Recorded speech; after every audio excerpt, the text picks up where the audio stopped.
So what do you want? Balance of payment.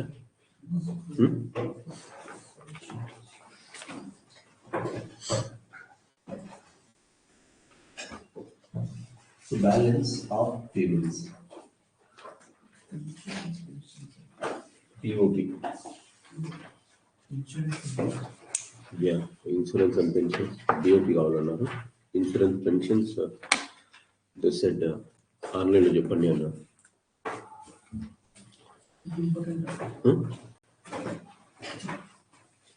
Insurance pensions we can do it online. Balance of payment. Asal balance of payments ante enti? What do you mean by balance of payments?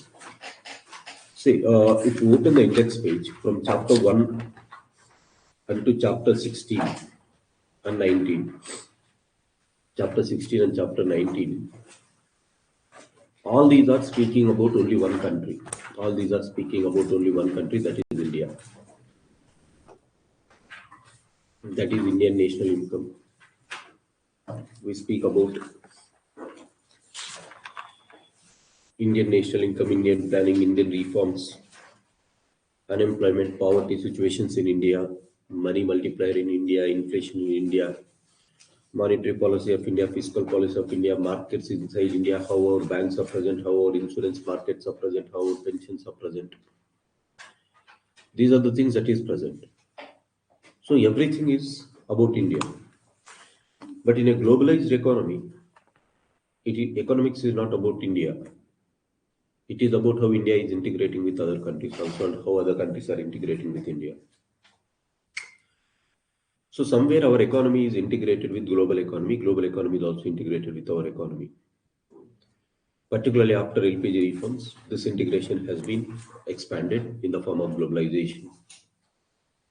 As a result, there are some transactions, just like whatever the transactions that are happening internally, from chapter 1 to chapter 16 and 19, there will be some transactions which will be happening at the global level. And that transaction, whatever we discuss, is the balance of payments. So balance of payments is nothing but the transactions which are not happening internally, but they are the transactions happening between one country and the other country. One country and the other country. These are the transactions that happen between one country and the other country. Now, what do you mean by one country and another country? A person present in this will be transacting with a person present in this. Therefore, balance of payments is nothing but all the economic transactions are mainly economic transactions that happens between a resident, a person who is staying in one part, a resident and a non-resident, that happens between resident and non-resident over a period of time. Over a period of time. So balance of payments is nothing but the transaction that happens between the residents or non-residents over a period of time. Which transaction? Economic transactions. ఒక దేశంలో ఉండే నివాసితుడికి ఆ నివాసం లేని వాళ్ళకి జరిగేటువంటి ఆర్థిక లావాదేవీలన్నీ కూడా బ్యాలెన్స్ ఆఫ్ పేమెంట్ కిందకు వస్తాయి. This is called balance of payment. ఆర్థిక లావాదేవీలు అంటున్నాం, economic transactions. Know what is an economic transaction? What is an economic transaction? Economic transaction is that transactions which involves exchange of money. All the transactions which result in exchange of money or which involve money are called economic transactions. If I am a resident of one country and if you are not residents, if you are exchanging money for whatever the reason is, that transactions comes under balance of payments. That transactions comes under balance of payment. Either that transaction may result me paying the money for you or you paying money for me. And we are situated in two different lands. So this is BOP. Balance of payment is nothing but the economic transactions that happens between the resident and a non-resident over a period of time. Money economic transactions and transactions that involve exchange of money. But the question is, what results in the exchange of money? What results in the exchange of money? There are some reasons for which money will exchange. For example, if he is selling a product like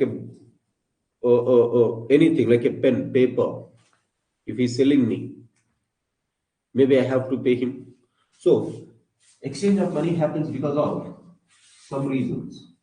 Maybe he is selling me some goods, or I am selling him some goods. I am selling some goods. So I am selling some goods to this person, and this person is selling some goods for me. Which means I am exporting goods to him, or he may be exporting goods to me. Indirectly, I may be importing the goods. So because of exchange, export and import of goods, money will be exchanged. A person who is exporting will get the money, a person who is importing will pay money. Economic transaction జరిగింది అక్కడ. So the reason is exchange of goods and goods or import of goods. The second reason why economic transactions happen is due to exchange of services. Not only goods are exchanged, even services are exchanged. Even services are exchanged. Right. Maybe I am preparing a software code in Bangalore, and this code is taken by someone who is sitting in UK or US. I'm exporting that code, software code. Or maybe one of our student is going to abroad for her studies. Then this is export of service. This is service. Or someone from outside is coming inside India for medical care, medicine. Hospitals is service. Education is a service. Software is a service. Consultancy is a service. I can export consultancy services or import consultancy services. I can export software. I can import software. I can export tourists. I can import tourism. I can export education. I can import education. What do you mean by that? Our people going and studying in abroad will take money with them. Foreigners coming and studying in India will bring money. Sonia Gandhi going to USA and taking healthcare or health treatment is a service. An African coming into Apollo in India and getting treatment is a service.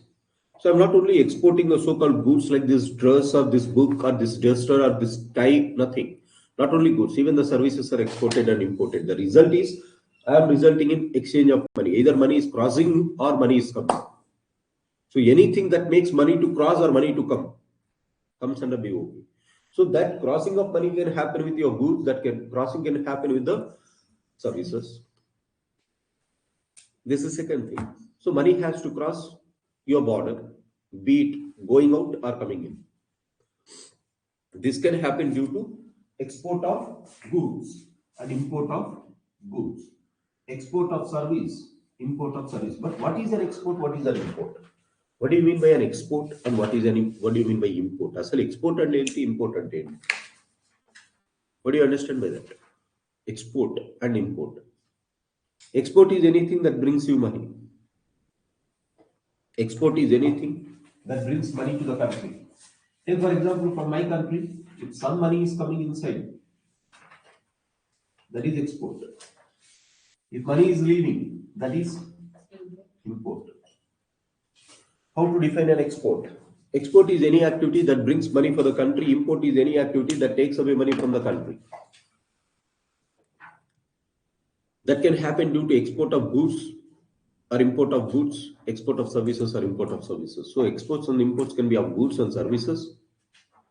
And export is something that brings money for the country. Import is something that takes away money for the country from the country. You understood? Now take for example, I am an Indian selling this pen to an American. Now that American will pay me amount. So this is export of goods. This is a good. I am bringing oil from Russia. I have to pay money for Russia. This is import of oil. Oil is good. Pen is good. This is export. This is import. This is export because it is getting me money. Import, because this is taking away money from you. Anything that takes away money from you is import. Anything that brings money is export. You understood? Then if you have understood, answer this question. Sonia Gandhi going to America for hospital services. Is it an export from India, import to India? Import. Huh? Why it is import? Sonia Gandhi going to America to get a treatment, that means she has to carry money. So money is leaving. The moment money is left, that is import of service. Sonia Gandhi going to America is import of service to India. Prabhu going to Harvard University and studying there. Is it export of service or import of service? Going for education. Education is a service. What is this? Import of service. Economy survey points out that majority of the people of India have went out rather than people coming inside and studying here. So this is import of service. Why? Prabhu, whenever he is going out, he takes money. So Prabhu going and studying in Harvard, Oxford is import of service to India. Elon Musk coming into India to visit Taj Mahal as a tourist. Tourism. Elon Musk coming to visit Taj Mahal. Is it an export of service from India, import of service to India? Why? Whenever Musk is coming, he brings money. So this is export of service. Which service? Tourism. Abdul Kalam going to China Wall to look at Great China Wall. Is it an export of service from India, import of service to India? Import. When Abdul Kalam goes to China, he takes money. An African coming into Apollo Hospital for medical treatment. Is it export of service or import of service? Export of service. Why? African coming for medical treatment, he brings money. So normally, people will get confused. What is export, import? We look at good. Pen by the oil global goes to the Manishi by the no. In economics, balance of payment does not deal with what are the goods or transactions of goods. These discusses only with money, whether money is coming in or money is going out. Our parameter is to look at money to call whether it is an export or import. If it is about the so-called money which is coming in, this is called export. If it is about the so-called money that is going out, it is called import. That's it. So exports and imports, it has to be very clear. What is an export? What is an import? And what can you export and what can you import? You can export a good which is a tangible thing, or you can export or import a service which is an intangible thing. These are the economic transactions. So what I am saying, balance of payment is nothing but the economic transactions that happen between the resident and a non-resident. Economic transactions mean transactions which involve exchange of money. This can happen due to the exchange of goods or exchange of services, or import of that can be export of goods or import of goods, export of services or import of services. Now, whenever we speak about goods, exports and imports, you have another name for this. This is known as merchandise trade. This is called as merchandise trade. Merchandise trade is also known as trade in goods. Goods and trade merchandise trade. This is called trade in services. Export and import of services is called trade in services. Export and import of services is called trade in services. So normally, India being a country which is not having great manufacturing base, we do not have major exports in goods. We do not have goods to be exported. Rather, India is a goods importing country. The most important good that we will be importing is oil and some petroleum products like this, which is crude oil, gold, silver, we import. So, in terms of goods, rather than exporting heavily from the country, what we do? We import more into the country.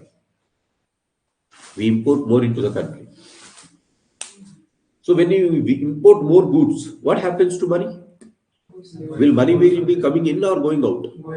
Goes out.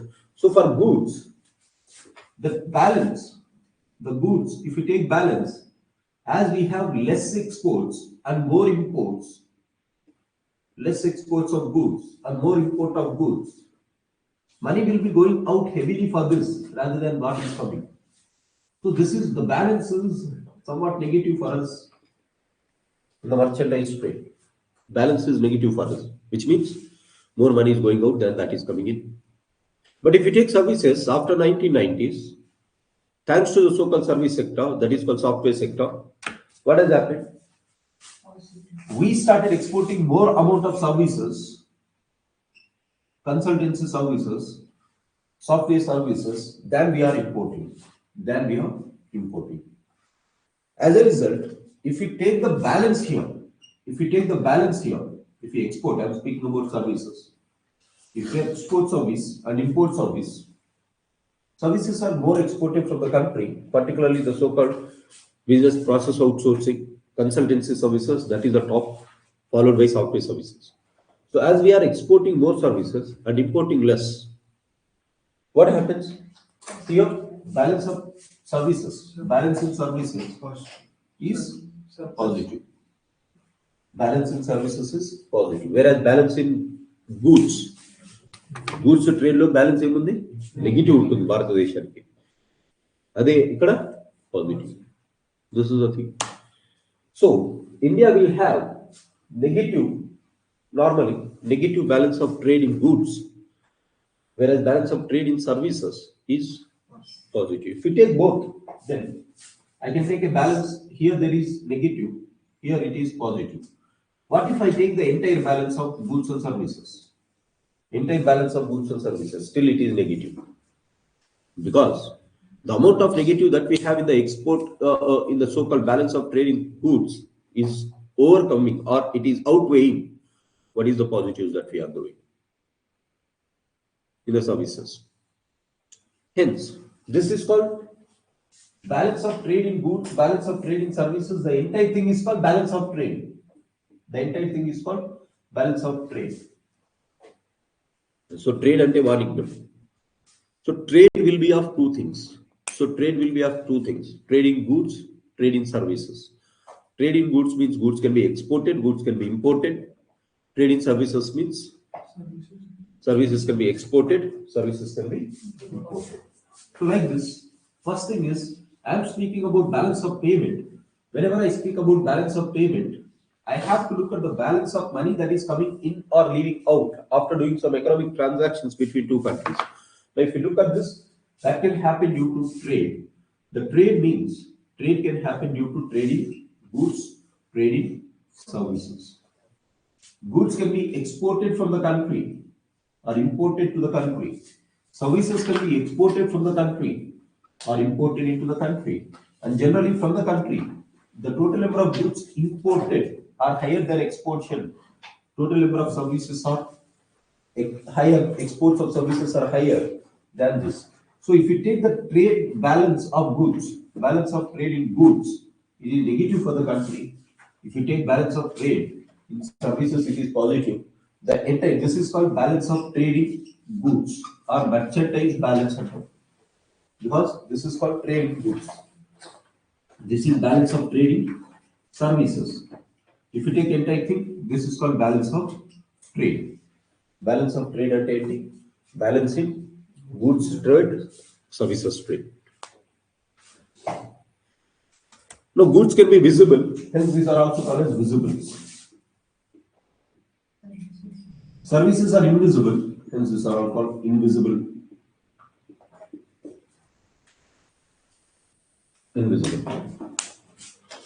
Right. So what I am saying, what is balance of payment? It is all the economic transactions that result in exchange of money or exchange of money. Money can be coming in, money can be going out. But the question is why money goes out and goes in due to these transactions.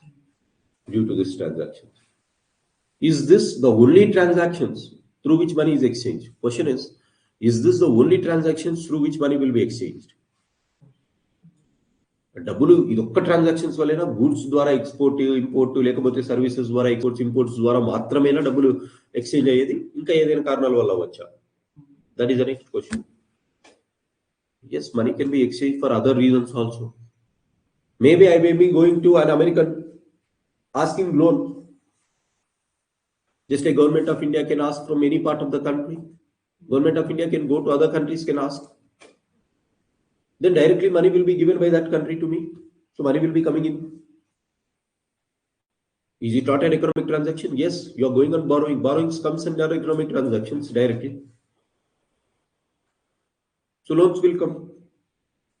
Maybe I'll go to Japan and I'll ask them to invest in India. Say Japanese coming and investing in India. What he brings? He brings money. It is not a goods export or goods import. Services export, services import, but still money is coming. So going and borrowing from an American, money will come. Going to a foreign country and asking him to invest in my country, FDIs. Go to a summit like Davos Summit. What is Davos Summit? We'll be asking them to come and invest here. So these people will be coming and investing. Money will be coming into us.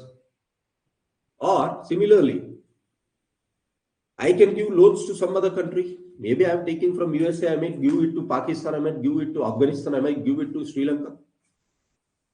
Money can also be given to you, which means loans can be made from here. Money will leave. Not only the so-called foreign investors coming here, our investors can go to foreign lands. Maybe Adani going to Australia and opening a coal mine there.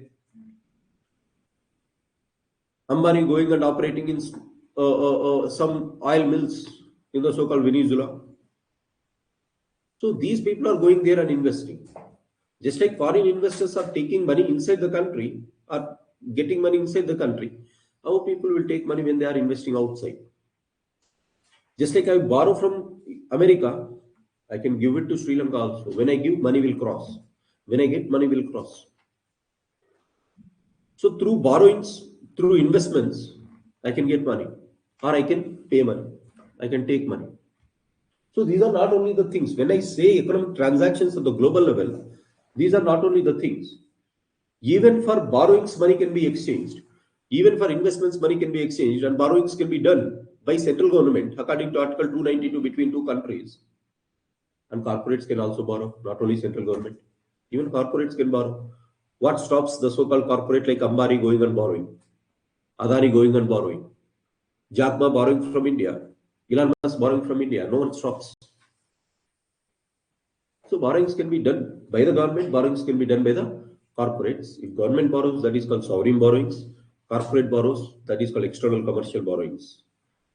దాన్ని ఏమంటాం corporate borrow చేస్తే external commercial borrowings అంటాం, government borrow చేస్తే sovereign borrowings అంటాం.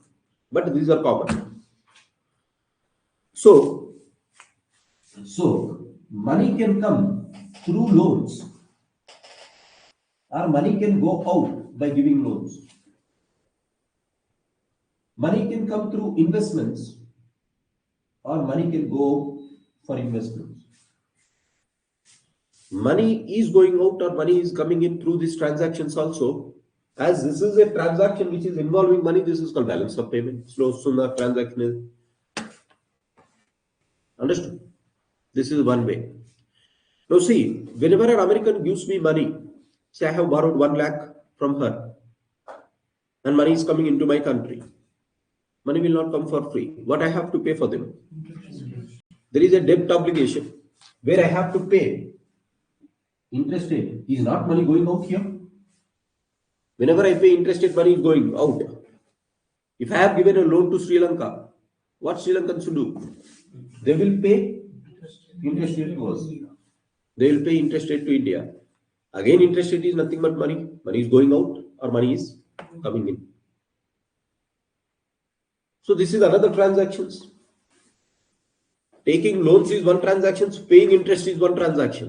అదొక లావాదేవీ అయితే ఇదొక లావాదేవీ. Getting investments is one transaction. For investments, what you will pay if you are getting good profits? Dividends. You pay dividends. So whenever you are investing, you will take dividend. Whenever I invest, I will take dividend.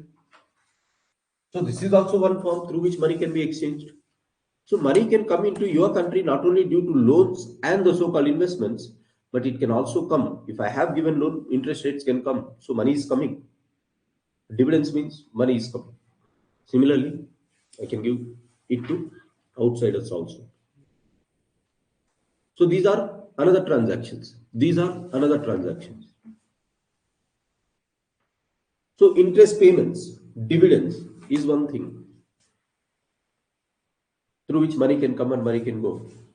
Now at the global level, countries can get not only interest payments. If there is some country which wants to give free money, they can give. Free money can also be coming inside the country. Take for example, if World Bank is associating with Kerala for Kerala model, then they will be giving free money. What is the objective of World Bank? To remove poverty and to establish prosperity everywhere. For that purpose, what World Bank can do? It can give some free money for India. It is like a donation. So you can denote, country can get free money in the form of donations, gifts, grants. ఎవరైనా దేశానికి కూడా donations ఇవ్వచ్చు, gifts ఇవ్వచ్చు, grants ఇవ్వచ్చు, or the money that is earned by the foreign Indians abroad, they may be sending back their money to home country in the form of remittances. What is a remittance? Money earned by a citizen in foreign land sending back to this home country is called remittance. We studied it in basics. So even if you send, say after Prabhu going out and studying in Oxford, maybe he might have settled in Google. He might be earning. He will be sending money back to his home country. So money is coming inside. So money can come through your donations, through your gifts, or through your remittances. Similarly, money can go out. I can also donate to other countries. I can also give gifts to other countries, or I can also send remittances. A foreigner here may send remittance back to his home country. So again, economic transactions are involving in which money is going out and money is coming in. So another way of transactions that happens here is giving gifts, giving donations, giving remittances, or getting them. So again, money is exchanged. So what I am saying, balance of payment is economic transactions. What are those economic transactions? Economic transactions can be this, economic transactions can be this, economic transactions can be loans, economic transactions can be investments, economic transactions can be interest payments, economic transactions can be dividends, or economic transactions can be getting or giving gifts, donations, or remittances. These are the economic transactions. Based on this,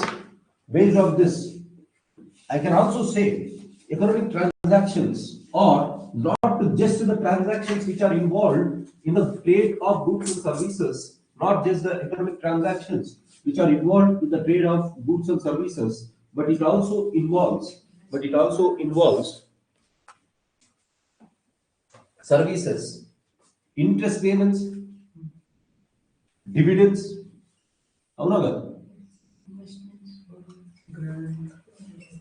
It can be in the form of gifts, grants, donations, grant in aid, gift ichindachchu, grant in aid ichundu, or remittances.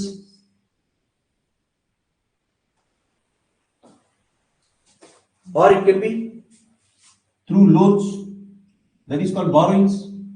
What I said, who can borrow? Government of India can borrow, corporate can borrow from outside. Or we can also give loans and borrowings, by the way. After that, you may be having investments. We can make investments. Others can make investment in India, like this. So, there is something called visibles, where goods can be exchanged. Invisibles, where services can be exchanged. Invisibles are again classified into not only services, interest payments and dividends are also invisibles.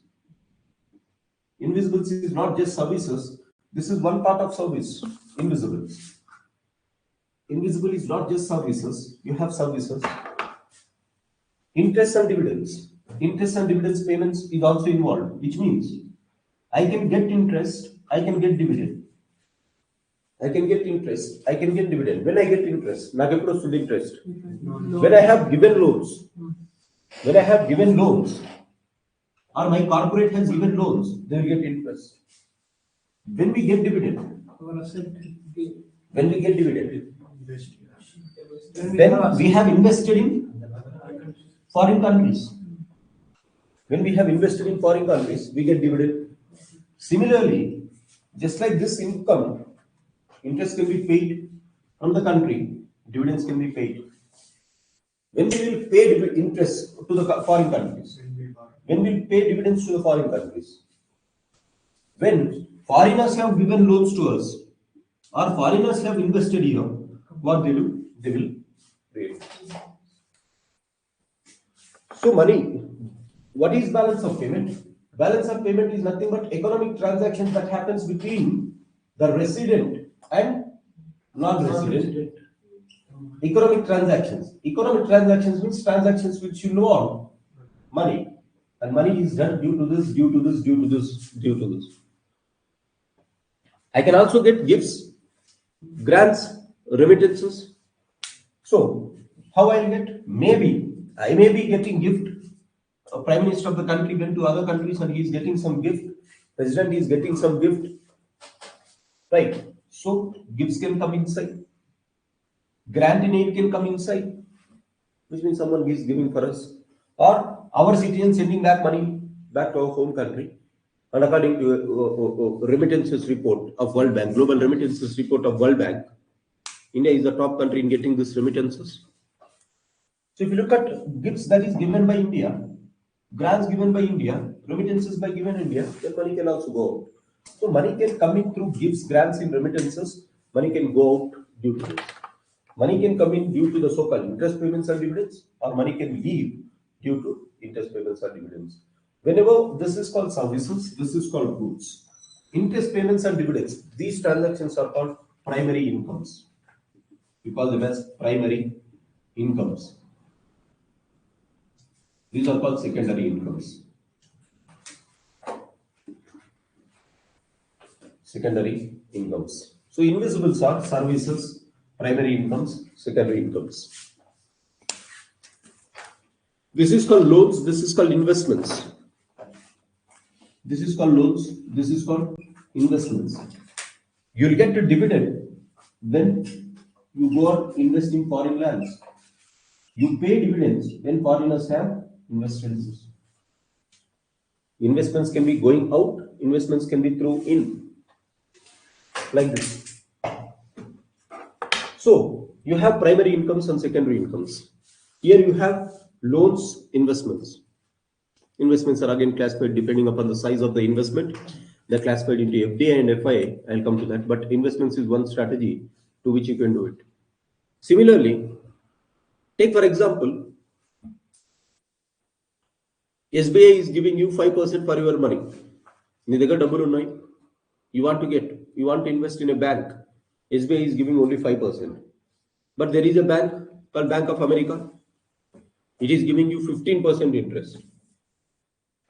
Then where do you invest? So we'll be looking for more return, less risk. So we'll go to Bank of America. We'll invest there.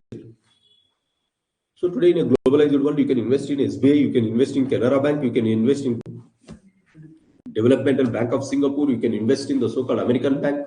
Any bank you can invest. So whenever you invest in foreign countries, money will go out. Investments can not only be done by corporates, you can also keep your money in the banks.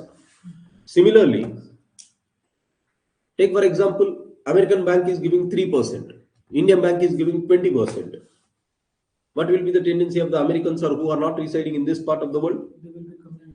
They will try to invest in Indian bank.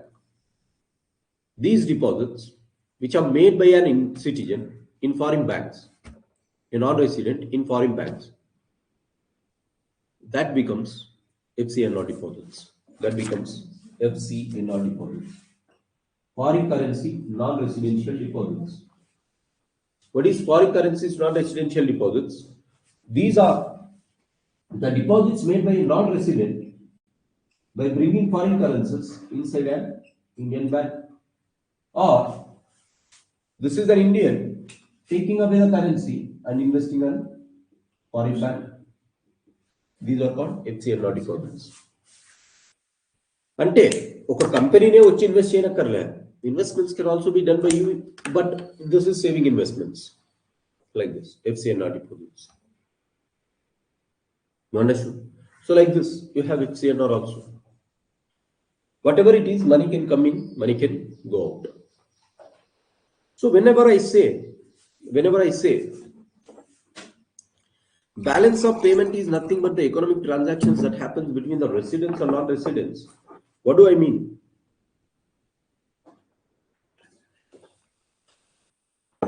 What do I mean? I mean to say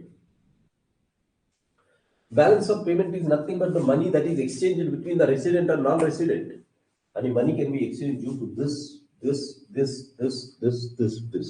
These are the 7 transactions at the global level through which money can be exchanged.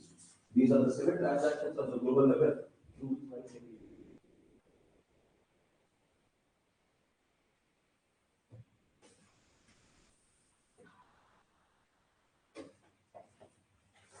except these 7,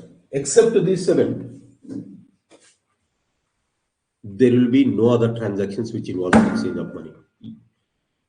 ఒక దేశస్థుడికి ఇంకొక దేశస్థుడికి డబ్బు exchange అయింది అంటే ఈ 7 transactions కి తప్పనిచ్చి ఇంక వేరే transaction ఉండదు. Look at all the transactions done between a resident or non-resident. Except this 7, you don't find others. You can fit the transactions into one of these 7. A transaction జరిగినా అంటే ప్రపంచంలో జరిగేది 7 ఆర్థిక లావాదేవీలు మాత్రమే.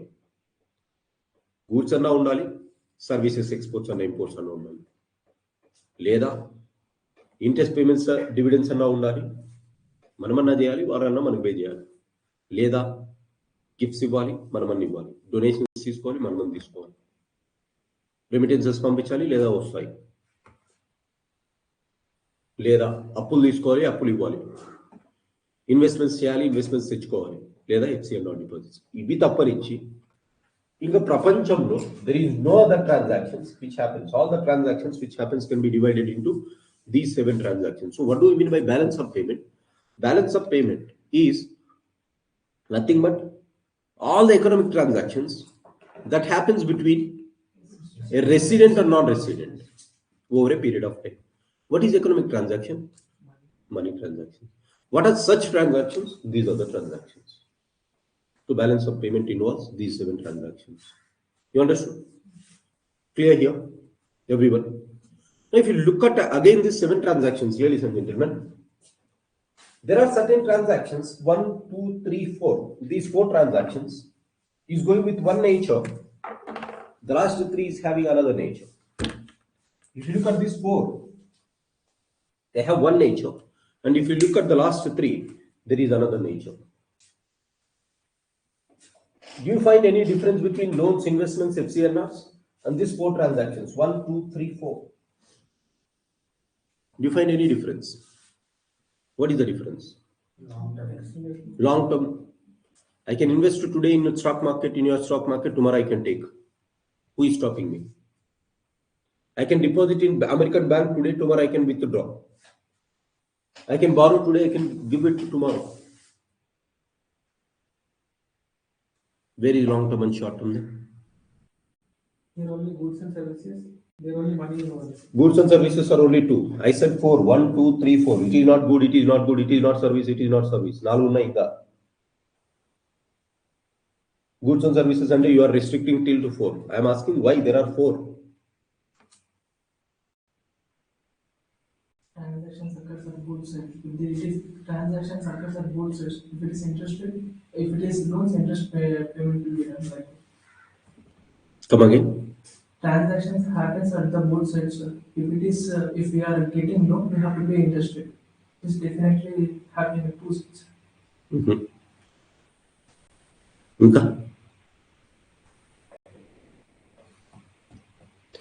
Like for example, leave about BOP. Think about the transactions that happens between these 2 persons. They are going out and one person is buying chilies, the other person wants to sell it. Okaru chilies ammutunnaru, okaru kontunnaru. Now this is the person who is selling and Sagar is the person who wants to take it. Now he went to Hari and said, okay, ji nak merapkayలు ఇవ్వండి అని. He said, okay, I'll give it. 1 kg is 100 rupees. And he sold 100 rupees chilies to him and 100 rupees will be paid by Sagar to Hari. So there is one economic transactions happening, but this is within the country. Leave about BOP for some time. So you people are exchanging money. 100 rupees are exchanged. Who is paying? Sagar is paying to Hari. And what Hari is paying for that? Hari is giving chilies, 1 kg of chilies. So this is one transaction where money is transferring from Sagar to Hari. This is one transaction. Now the 100 rupees which Sagar is taking out will be present permanently with Hari. Hari is not obligated to give back that 100 rupees. There is no obligation of prepayment of that 100. What this person says, before going, check that at the chilies. After you cross my counter, I will not give you that 100 rupees back. So once money is coming from Sagar to Hari, money is permanently residing at Hari. Sagar cannot claim to give that 100 rupees back. But look at another transactions where Kartikeya is borrowing from Prabhu. Kartikeya is going and asking 100 rupees from Prabhu. Arjun Gaibu. I'll pay back. So Kartikeya is borrowing 100 rupees from Prabhu, which means Prabhu is giving money to Kartikeya. But what Kartikeya has to do? Kartikeya has to pay back that. So the 100 rupees that Kartikeya is getting and 100 rupees that Hari is getting is different. Hari is not obligated to pay back that 100 to Sagar, whereas Kartikeya is obligated to pay that 100 to Prabhu. That 100 rupees that he takes from his pocket to him is going back. Any transaction which has reverse movement again, any transactions that involves bi-directional movement, today money is coming in, tomorrow you pay to him. But here there is only unidirectional, money goes and settles.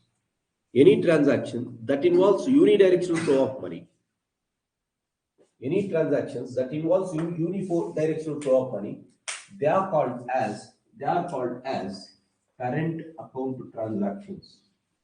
What are current account transactions? Transactions which involve unidirectional flow of money. పోతే ఒకసారి పోతుంది, వచ్చిందా ఒకసారి వచ్చేస్తుంది, అయిపోతుంది అక్కడ అంతే. పోతే ఒకసారి పోతుంది, వచ్చిందా ఒకసారి వచ్చేస్తుంది. ట్రాన్సాక్షన్స్ అక్కడ. But there are certain transactions which involves bi-directional flow of money. Today money is flowing out, tomorrow the same money will return.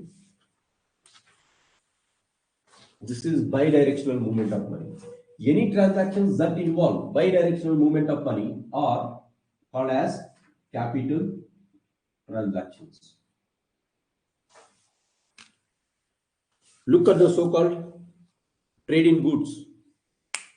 I may be selling mangoes from India to a person who is staying in UK. Once that fellow purchases mangoes, I will get the money. Again, I am not obligated to pay back. Just like Hari is not obligated to pay back. A person who is selling something from India, and if the foreigner is buying it, he pays it. We are not obligated to pay. If I am purchasing iPhone from foreign lands, once I purchase, transaction is done. I have paid, done. Again, I don't need to, that fellow no need to give me that money. There is no bidirectional movement. This is called single or unidirectional movement. Similarly for services. Look at interest and dividends. Once you get interest, are you obligated to pay back? Vadi vaste adanide. Asal vaste, when you are collecting principal, it will go out. Principal is involved in loans. But on that principal, if you are getting interest, that interest will not go out. Take for example, he is giving me 100 rupees as principal loan. I will be paying 10 rupees interest. He is not obligated to pay that 10 rupees back to me. But that 100 rupees that I have to pay him. So loans comes under bidirectional movement. Whereas interest on the loans comes under unidirectional movement. Investments today I made. I may be going to America, I may be going to Japan, I may be going to Australia to invest. One day I'll come back. What is the work that I have there? After making money, I'll come back. So investments are unidirectional flow. Today I may be investing in American stock market. Tomorrow I'll get my money back. An American investing in Indian stock market, he can take it back. This is called capital outflow or capital flight. Yesterday we have seen what is capital flight. Money leaving the country. Why money leaves? Due to this. Those fellows who have taken money from, we have borrowed, they will be asking, give money back. Capital will flow out. Those who have made investments in India, they will leave if they have found out some better opportunities outside. Whatever the bank deposits that you made in foreign lands, will you keep it permanently there? You are going to bring on one day. So look at these transactions. These are the transactions which involve the same money moving out and coming in. Bidirectional flow is there. All the transactions that involve bidirectional flow of money are called capital account transactions. All the transactions that involve unidirectional flow of money is called current account transactions. You understood? So what I am saying, there are 7 economic transactions that can happen, and these 7 economic transactions can be divided into 4 transactions belonging to current account, 3 transactions belonging to capital account, 4 transactions. The first 4 are permanently going, money will be permanently going and settling, or money will be permanently coming and settling. And here, money will be permanently going out, or temporarily going out and temporarily coming in. These are called these 3. So economic transactions, which I am speaking under balance of payment, can be divided into 7, and in this 7 I can divide them into 4 here and 3 here. 3 here, like this. Now for everything you'll have a balance. For everything you'll have a balance. When I export goods, I'll get money. When I import goods, I pay money. There is a balance here. ఎక్కువ డబ్బులు పోతున్నాయా, ఎక్కువ డబ్బులు వస్తున్నాయా, దాన్ని base చేసుకొని అయితే what is balance? Debt ఒక తక్కల్లాగా. Either money should go out, money should come in. Take a balance here. How much money is going out? How much money is coming in? There will be a balance here. Similarly, there will be a balance in services. Money can go out or money can come in. This is one balance. Similarly, you may be paying more interest rate than what you are getting. You may be paying more interest rate than you are getting. Then in terms of interest rate, whether you have balance positive or negative.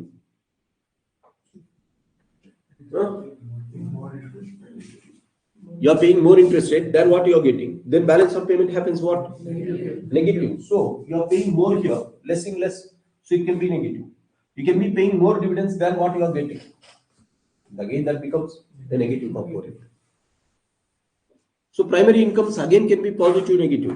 The money that in primary income that you will have can be positive, negative. Normally for India it is negative. Normally for India it is negative. Whereas for services India it is positive. For goods negative. Why for India primary incomes are negative? Because we have borrowed heavily from foreign lands rather than what we have given. మనం అప్పులు ఇచ్చిన దానికంటే అప్పులు తీసుకున్నది ఎక్కువ. The total amount of foreign borrowings, that is called external debt, that government of India has is 20% of GDP. Yesterday we have seen in our economic survey, it is 20% of GDP. 5% in the total debts of government. Government can borrow internally, government can borrow externally. That is called a total debt. Total debt of government is external debt and internal debt. Compared to internal debt is just 5%. That is debt of government. Now what I am saying, so what is that external debt? External debt enta testunante 20% of GDP I am bringing. That is what it is saying. External debt of the country is 20% of GDP. But among the debt, internal debt is more than external debt. That is separate, this is separate. You understood? Yes, sir. Right. Glad at least you have watched that video very carefully. Good. So interest payments and dividends, you understood? So interest payments can be paid, interest payments can be made, interest payments and dividends can be paid, dividends can be made into the country. Then again, what you have here, the balance will be positive or negative. For India, it is negative. Similarly, you can give gifts. So when gifts come, money will be there. Grant in aid, free money is coming. Remittances coming in. It can be positive when it is coming in. If it goes, it can be negative. Again, there will be a balance here. That you call it as balance in secondary incomes. It can be positive, negative, or it can be zero also. Right? When they are equal, that will be zero. So it can be positive, negative, or zero. And normally for the country, India, this is positive. Why it is positive? Because remittances are highest in the world. So this is the thing. This can be positive, negative, or zero. This can be positive, negative, or zero. This can be positive, negative, or zero. This can be positive, negative, or zero. This can be positive, negative, or zero. If I take this balance, this is called balance of trading goods because it is goods, visibles. Balance of trading services. If I take the entire balance, of goods and services, this is called balance of trade. Trade and goods and services matrame. And again, if I add the balance of this, this, ఇది negative, ఇది positive, ఇది negative, ఇది positive. If I take the net of that, that is called balance of current account or current account balance. This is called current account balance. This is called current account balance. And current account balance can be positive, negative, zero. And what factors it depends? The positive or negative or zero ante then paina adhar padtundi. How much? How much? How many goods we are trading on? Only is it only about goods? Goods is only one thing. By doing all these 4 transactions, what is the net? That is called balance of current account. Balance of current account can be what? It can be positive, negative, or zero. When it will be positive? When by doing these 4 transactions, more money is coming in. Or when it is negative, when more money is leaving out. When more money is coming in, you will have positive or surplus, you can call it as. Negative unte deficit. So current account balance can be surplus, current account balance can be deficit. If it is surplus, this is called current account surplus. If it is deficit, current account deficit. Ante CAD ante the current account deficit. Among these 4 transactions, I'll have negative. This is called current account deficit. And India has current account deficit. India has current account deficit. Only between 2001 to 2004, you have current account surplus. In the rest of the years, we have current account deficit. Andhra Pradesh Group 1 mains prelims question is this. Right.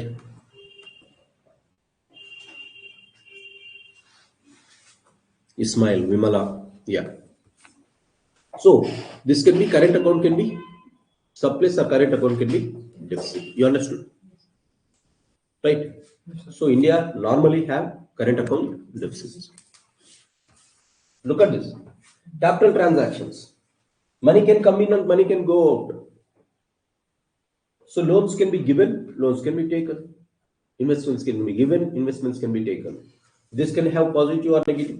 Similarly, so if in the balance of loans or borrowings, it can be positive, negative, or zero. It can be positive, negative, or zero for a country. Loans can be positive, negative, or zero. Generally for India, it is positive. It is for positive. Why India? It has positive. We are taking more borrowings. As a result, money is coming in. Tomorrow, once you pay it, money will go out. Is it only government of India's borrowings? Even corporates are borrowing. So government of India borrowings are there. Corporates are borrowing. Government of India borrowing means sovereign borrowings. Corporates borrowing means government to borrow చేయొచ్చు, corporate borrow చేయొచ్చు, ఒక company కూడా borrow చేయొచ్చు. Whatever it is, whether you are giving it or whether you are getting it, based on that, this can be positive, negative, or zero. Similarly, investments. When more countries are investing in India than what Indians are investing in abroad, what will be this factor for us? Positive. Conversely, when more Indians are investing outside and less foreigners are coming and investing in India, it can be negative. Or can it be zero or not? Yes. If it is equal, it can be zero. It can be positive, negative, and zero. And generally for India, loans or borrowings, the balance here will be positive. The balance here will be positive. After LPG reforms, you have opened up your economy, investments have come. FCNR deposits, again it can be positive, negative, or zero. When it will be positive, FCNR? More foreign deposits coming inside India. When it will be negative? More Indian deposits going up outside, generally, మన banks చాలా తక్కువ ఇస్తాయి. As a result, it will be negative. Foreigners will not come. మన banks తక్కువ ఇస్తున్నాయంటే foreigners will not come. Our people will go out and invest normally outside. So this is negative. But if you take the entire, again, this three balance, this is called capital account balance. Capital account balance. So capital account balance is nothing but the balance of these three. It can be, again, here positive, positive, negative. If I club them, it can be positive, negative, or zero. India has positive. So if it is, so capital account can be positive, capital account can be negative, capital account can be zero, depending upon these transactions. If it is positive, you call it as capital account surplus. If it is negative, you call it as capital account deficit. If it is zero, capital account neutral. Just like current account. This is the thing. So capital account, current account. Current account has 4 transactions. Capital account has 3 transactions. It can be positive, negative, or zero. It can be positive, negative, or zero. What if I club both? Capital and current. It can be positive, negative, or zero. So I am clubbing the balance of capital account and clubbing the balance of current account. If I club both, that is called balance of payment. Balance of payment is the clubbing of these two. Balance of payments and payment. ఎందుకు payments అంటే ఏమున్నాయి? 7 payments ఉన్నాయి. ఆ 7 payments మళ్ళీ 4 ఇక్కడ 3 అక్కడ classify చేసాం. అన్నిటిని క్లబ్ చేసి వచ్చేదే balance of payment. Balance of payment can be positive, negative, or zero for a country. Balance of payments can be positive, negative, or zero for a country. When it will be positive? When BOP will be positive? When it will be positive or surplus? More inflow of money happens than outflow. If more inflow of money is happening than outflow, balance of payment will be surplus or positive. BOP surplus is a condition when there is more inflow of money than outflow. Similarly, BOP will be deficit when it will be deficit for the country. When outflow money is greater than inflow money. BOP is deficit. Can BOP be a zero for a country? Yes. Yes. Because if it is neutral, which is coming in and which is going out, then BOP can be zero. So BOP can be positive, negative, or zero also. That depends upon economic transactions. Hence, for a particular country, BOP can be positive, negative, or zero. So where I started, I said that, what is BOP? BOP is nothing but the economic transactions that happen between the residents or non-residents of a country over a period of time. For a country, BOP can be positive, negative, or zero. And who will be calculating whether it is positive, negative, or zero? Central banks of that country will be doing. It is a duty of the central bank which will be doing it. In India, RBI will be looking at it. Balance of payment positive, unda, negative, unda, zero, unda, central banks or RBI will be looking after it. And for a particular country, balance of payment can be positive, negative, or zero. Right? This is the first thing. And if I club the balance of payments of all the countries in the world, if I club the BOP of all the countries in the world, what will be BOP of the world? Entire world BOP emuntundi. Can it be positive, negative, or zero? What it will be there, Prabhu? If I club the BOP of all the countries in the world, anni countries yokka BOP kalupte, what will be the net BOP of the world? Huh? Zero, na? Is it only zero? BOP of the world will be zero, or BOP of the world is zero. Neutral, balanced, neutral. Surplus Is it always zero? That is what I am asking. Is it always zero? Yes. Sure. Sure, sir. Why? Because someone Say, for example, in the world there are only 2 countries. If I say it is surplus to me, it means definitely it has to be deficit for you. Someone's surplus is someone's deficit in the world. ఎవరికో positive వచ్చిందంటే ఎవరికో negative ఉందంటే వాళ్ళిద్దరిని club చేస్తే మళ్ళీ ఏమొస్తుంది? So BOP of the entire world is always zero, whereas BOP of a particular country is positive, negative, or zero. For a particular country, it will be calculated by IMF. The entire balance of payment for the world will be calculated by, for a particular country, it will be calculated by central bank. For the entire world, it is calculated by a global institution known as International Monetary Fund. The institution which enters in this discussion is IMF, International Monetary Fund. Always remember IMF is associated with balance of payments. So for a particular country, the world net BOP is zero, always zero. Yes, Rishit, Ismail, Hari Prasad, Rushit, Vimala. Right, you understood? So BOP is this. So what is BOP? BOP is nothing but the economic transactions that happens between the residents or non-residents, and that transactions can be classified into transactions in capital account, transactions in current account, and transactions in capital account. Current account transactions are those transactions which involve one directional movement of money.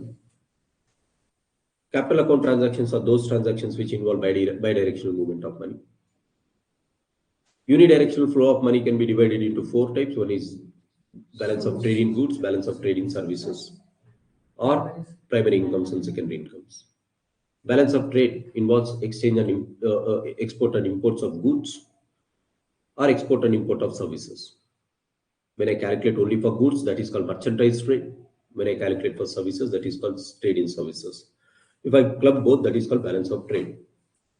Current account component doesn't have not only goods and services, it does have also primary incomes and secondary incomes. Normally for India, balance of trade in goods is negative, balance of trade in services is positive, primary incomes are negative, secondary incomes are positive thanks to the remittances that it has. And then if you look at the capital account transactions, these are the transactions which involve bidirectional flow of money, and they can be money flowment through the so-called loans, investments, or FCN or deposits, and it can be positive, negative, or zero for a country. After 1991 reforms, this component is positive for the country because India has opened up its economy through which huge foreign investments has come, and we also borrow like this. However, they are bidirectional movement. So these are the 7 economic transactions that happens at the global level. So what is economic transaction? Which involves exchange of money. Hence, money can come out, money can leave. This is called balance of payment. So for a particular country, balance of payments can be surplus, negative. So you understood what are the components of BOP? Asal BOP and ANT components and ANT current account and ANT capital account and ANT everything the classification. Clear? So what is BOP? It is an economic transactions between residents and non-residents. Economic transactions అంటే ఆర్థిక లావాదేవీలు. ఆర్థికం అంటే డబ్బు, money. But the question is, we are seeing ఆర్థిక లావాదేవీలు, economic transactions అని చెప్తున్నాం. But which is that economic transaction, or which is that money in which I am doing the trade? That is the question. Take for example, if Sagar is buying chilies from Hari, as it is happening inside the country, they will be operating with the legal currency or legal tender of that country, that is rupees. Within India, you will be operating with rupees. But whenever I am importing oil from some other country, will that fellow accept rupee? Whenever I import one iPhone from foreign countries, will they accept rupee? They may or they may not accept. So whenever I say economic transactions or transactions involving money, which money I am speaking about? Because every country has its own currency. India has its currency, Saudi Arabia has its currency, UK has its currency, European Union has its currency, America has its currency, Russia has its currency. In which currency we have to exchange? That is the next question. So whenever I say money is transacted, which money is transacted at the global level? Because rupee is not transacted at the global level, all countries in the world will not accept rupee. There should be some currency which is accepted by the countries at the global level. Normally, which country's currency will accept? US dollars. US dollars. USA enjoys this hegemony in money. After Second World War, this happens. We are not going into that. But US enjoys this. US dollars hegemony is there. Every country believes in it. As a result, US will not have war. Whenever US central bank is issuing currency, due to their confidence, whenever people are accepting US dollars, they will accept it in good faith. Good faith and credit. That's it. They will not have any backed up asset like I am borrowing upon the so-called consolidated fund of India and consolidated fund of India pain adugu anesi India cheptundi. Because Article 292 says that we are borrowing upon consolidated fund of India. Similarly, states borrow on consolidated fund of state, but US government will not say this. Faith unte తీసుకో, faith లేకపోతే తీసుకోకు. ఎందుకు? నువ్వు తీసుకోకపోతే వేరే వాడు తీసుకుంటాడు. That's it. So in USA, whenever government borrows, they will not issue any backup credit. So the borrowings made by USA government, whenever it issues bonds, US government bonds, they will not have any security. They are borrowed in good faith and credit. If US government collapses, you cannot go and ask. You cannot go and ask. But at least if government of India is collapsing, I can go and take money from sovereign consolidated fund of India. This is one question that they said. So all the people who has borrowed are in US's currency or US's bonds. They will not have a backup. But people will still borrow, thanks to the confidence that people enjoy. Look at the confidence. We Indians are not believing money, our own currency. ఎప్పుడు demonetisation ఎందుకు అనేసి మనం will not believe much. వచ్చిన డబ్బుల్ని ఎక్కడే వెంటనే gold కొంటాం, land కొంటాం. This is called lack of trust. But dollars is having trust not only in US, in almost 198 countries, the rest of the 198 countries that you have across the globe, they are accepting it. This shows that USA enjoys that dominance. So, whenever I say economic transactions are happening between one country and other country, these transactions happen only with a certain number of currencies. Our local currencies will not be accepted. They will ask, if I take rupee, they will not accept. Rupee is accepted as a legal tender within your country because the law is applied only to your jurisdiction. Legal tender is that tender which is doing operations due to the so-called RBI Act 1934. But the act is applied only to legal jurisdictions. Parliament law is applied throughout the territory of India. That is the only thing. You cannot go outside the jurisdiction of India and you cannot apply it. You are understanding? So this is what we have. So whenever I say global transactions are happening, they happen with certain amount of money or only with certain currencies. Now which currencies is the one that they accept? US dollars. Everyone will accept US dollars. Yes, Vimala, yes, Rushit. US dollars. They are the ones which will be accepted. So whenever I say balance of payment, US dollars are accepted. So only a limited set of currencies are accepted by all the countries in the world. Maybe US dollars or everyone is accepting today, and dollar enjoys that hegemony. Why it has enjoyed? It has its basics in Second World War. That is not necessary for us, but US dollars enjoy it. Today, China is also competing. Chinese currency is also accepted by majority of the countries. That is called Chinese yuan or renminbi. Chinese currency is called yuan or renminbi. Japanese currency is also accepted.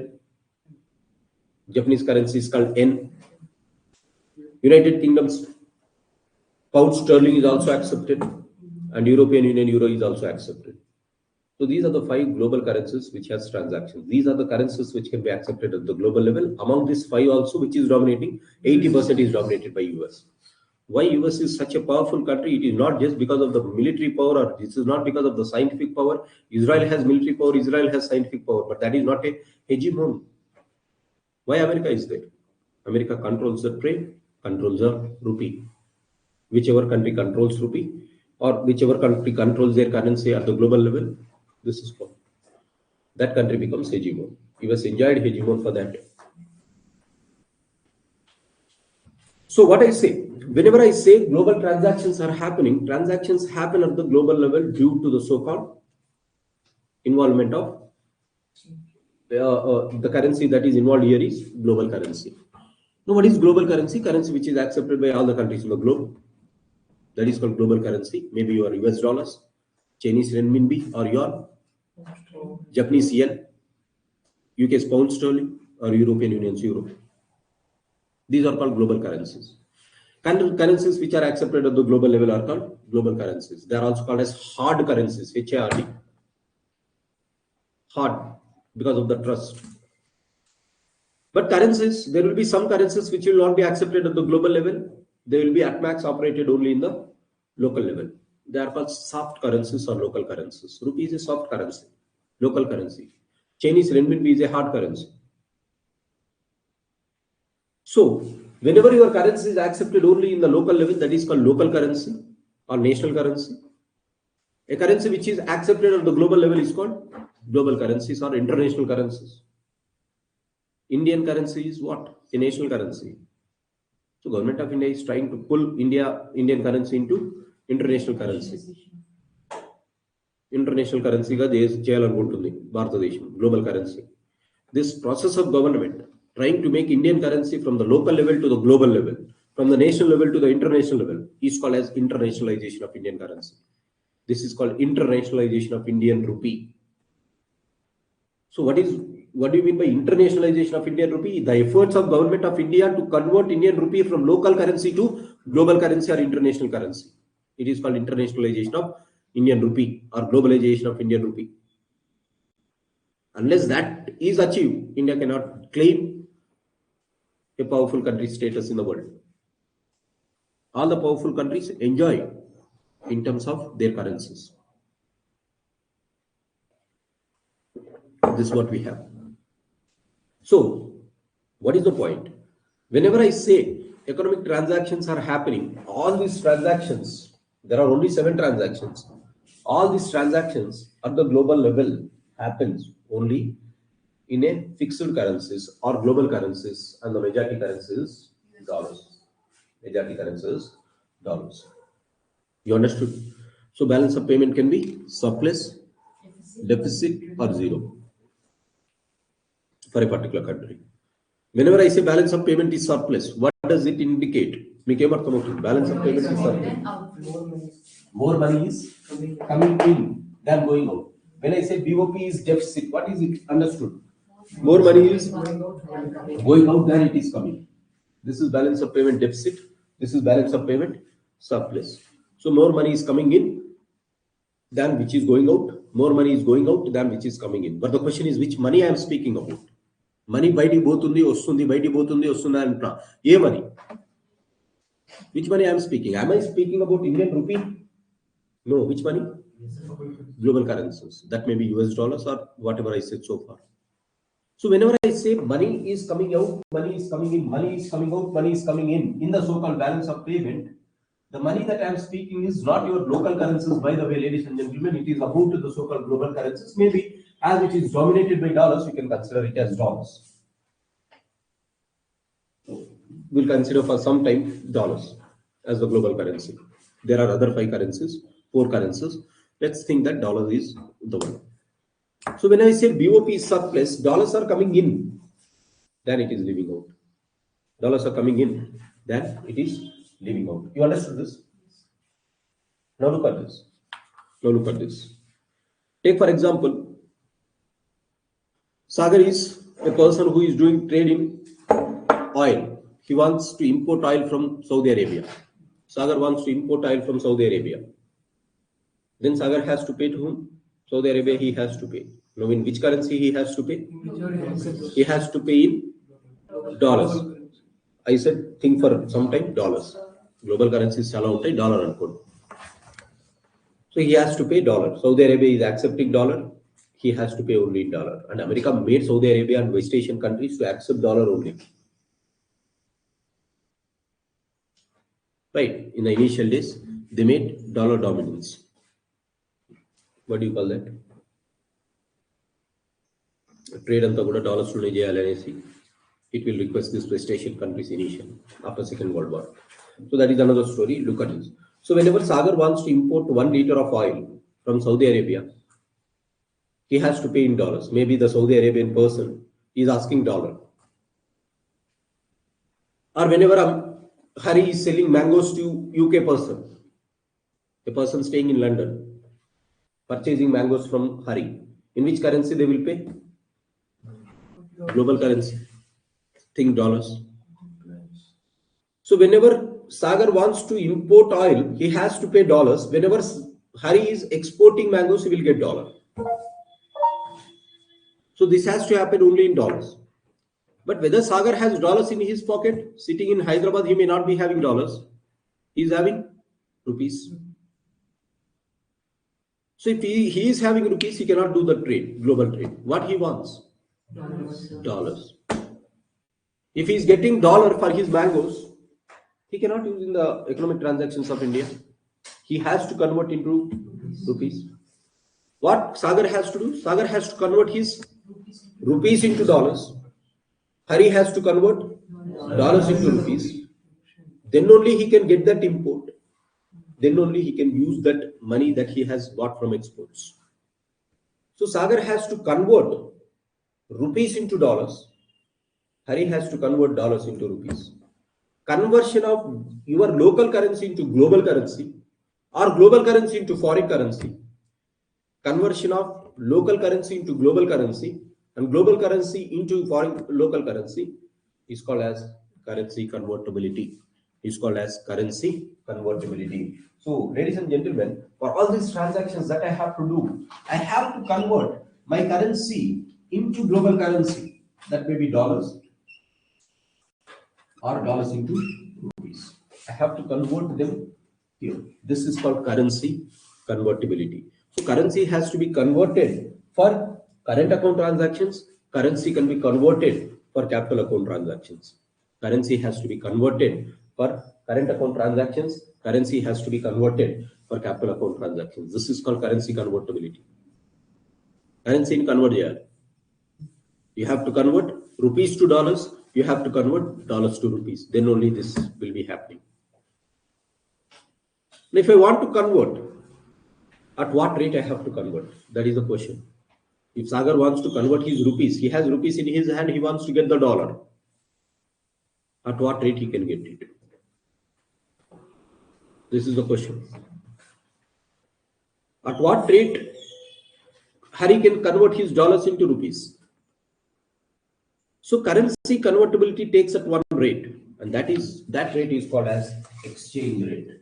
That currency is called as exchange rate. So this exchange or convertibility is happening at a rate known as exchange rate. So what is exchange rate? Exchange rate is nothing but expression of your local currency in terms of foreign currency. Expression of your local currency in terms of your foreign currency. In order to get 1 unit of foreign currency, how many units of local currencies you are giving? How many units of local currencies you are giving? This is called exchange rate. Expression of your currency in foreign currencies. Expression of your currencies in foreign currencies. This is called exchange rate. నీ currency foreign currency రూపంలో చెప్పడం అంటే ఒక foreign currency కావాలంటే ఎంత local currency ఇవ్వాలి. This is called exchange rate.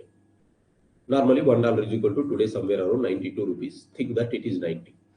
So if Sagar wants to get $1, how much he has to do? 90 rupees. If Hari is getting $1, how much he will get? 90 rupees.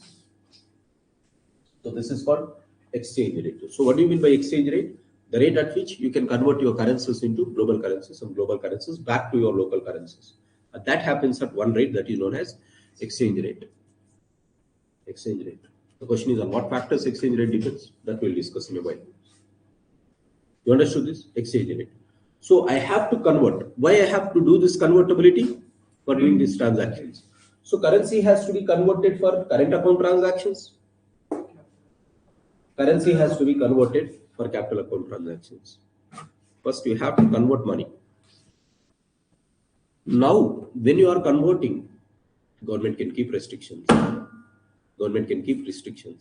On the interests of the nation, they can keep some restrictions. What is the restriction that RBI or Government of India has kept? For current account transactions, you can convert any amount of money. There is no restrictions. Rupee is fully convertible. You can convert $100. You can convert $1,000. You can convert $1 lakh. There is no limit. So, on the currency convertibility, as far as current account transactions are considered, there is no limit.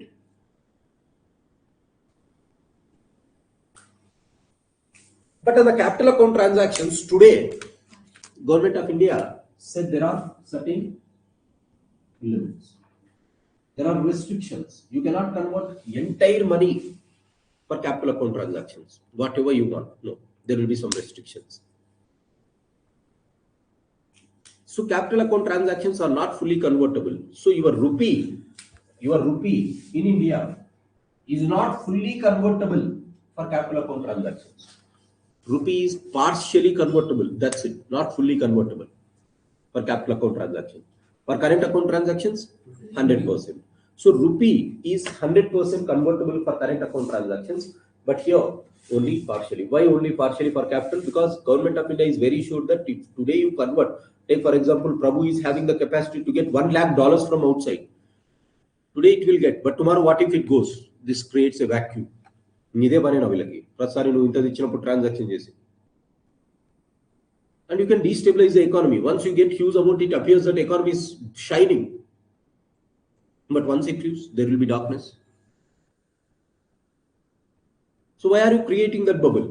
As a result, I can stop you from not having huge amount of transactions in capital account, conversions in capital account. And you remember Tobin tax, TOBIN, Tobin, Robin Hood tax. What is that tax? Whenever you are converting this, the tax that you have to pay on these conversions are called Tobin tax. Why?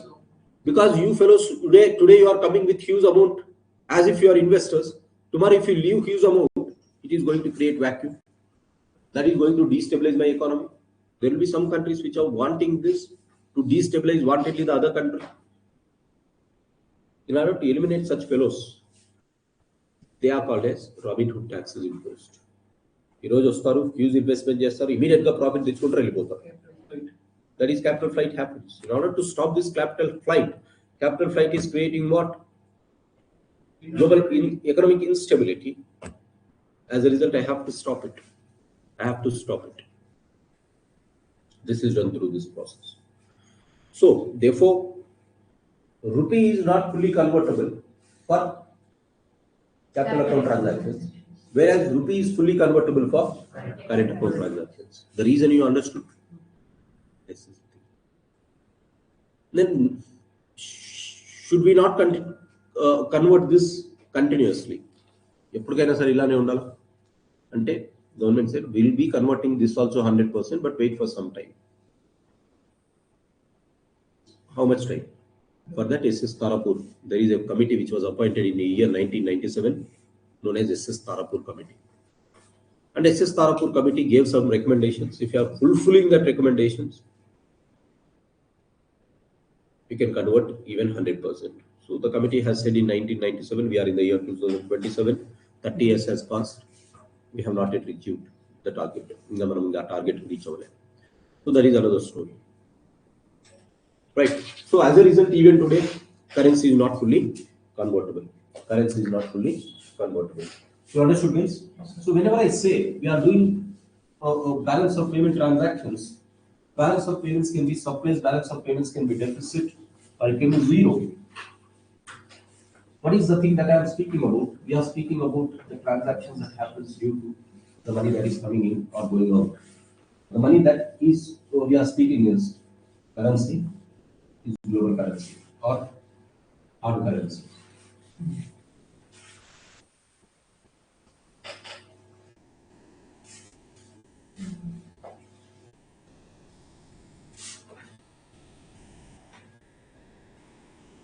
You understood until here, everyone?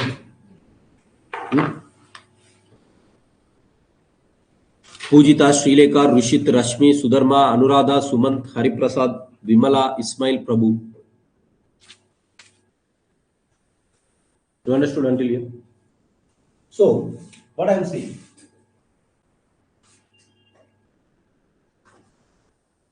if Hari is present here, is exporting mangoes, say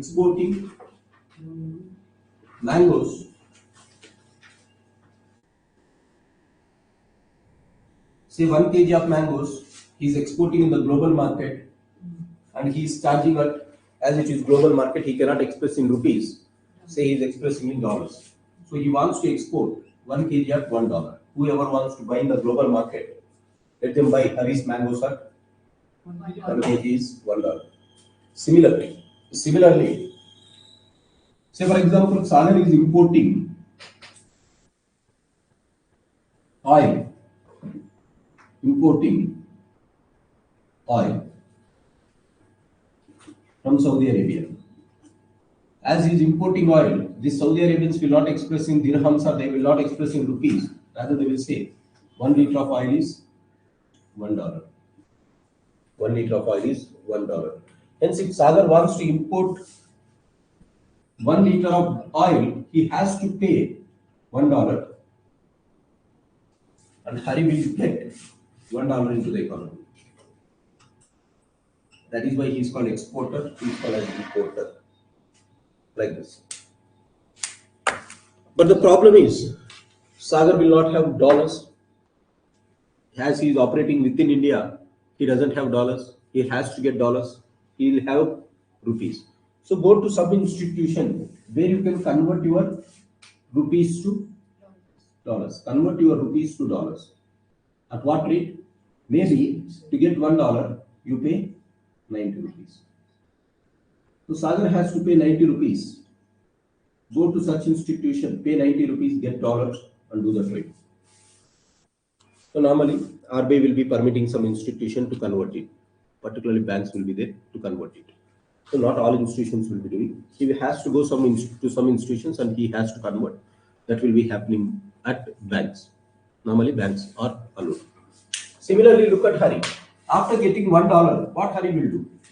Hari has to go to that institution and convert that $1 into rupees. Maybe for $1 he might be getting 90 rupees. So whenever Hari gets this $1, he goes to this institution, pays that and gets this 90 rupees. Gets this 90 rupees. So 90 rupees Sagar is taking and Sagar is getting $1. He is paying that $1, he is getting oil. Hari is selling mangoes for $1. He is getting dollars. He is going to the bank and he is depositing that $1 at the bank and he is getting 90 rupees. Why? Because the exchange rate is 90. Exchange rate is 90. This is how exactly balance of payments happen. Balance of payments happen. Whether you get interest rate, you have to do in the similar way. Whether you get loans, you have to convert in the similar way like this. Something like this. Right. So like this, if you are getting in this way, you have to do it. This was the thing. So balance of payments can be, so this is exactly what it happens. And balance of payments can be surplus, BOP can be deficit, or BOP can be. What do you mean by BOP surplus, guys? More money. More inflows are there than outflowing money. More money is inflowing than outflowing money. Which money I am speaking about? Dollars. So more dollars are coming in than dollars leaving out. Hence, what will be there in the economy more? Dollars earlier was present at one level. Now the number of dollars are increasing because more dollars are flowing in under BOP surplus. So when BOP is surplus, what your economy will have? Dollars. BOP surplus ga unte economy em untundi? It will have more dollars. It will have more dollars. When BOP is deficit,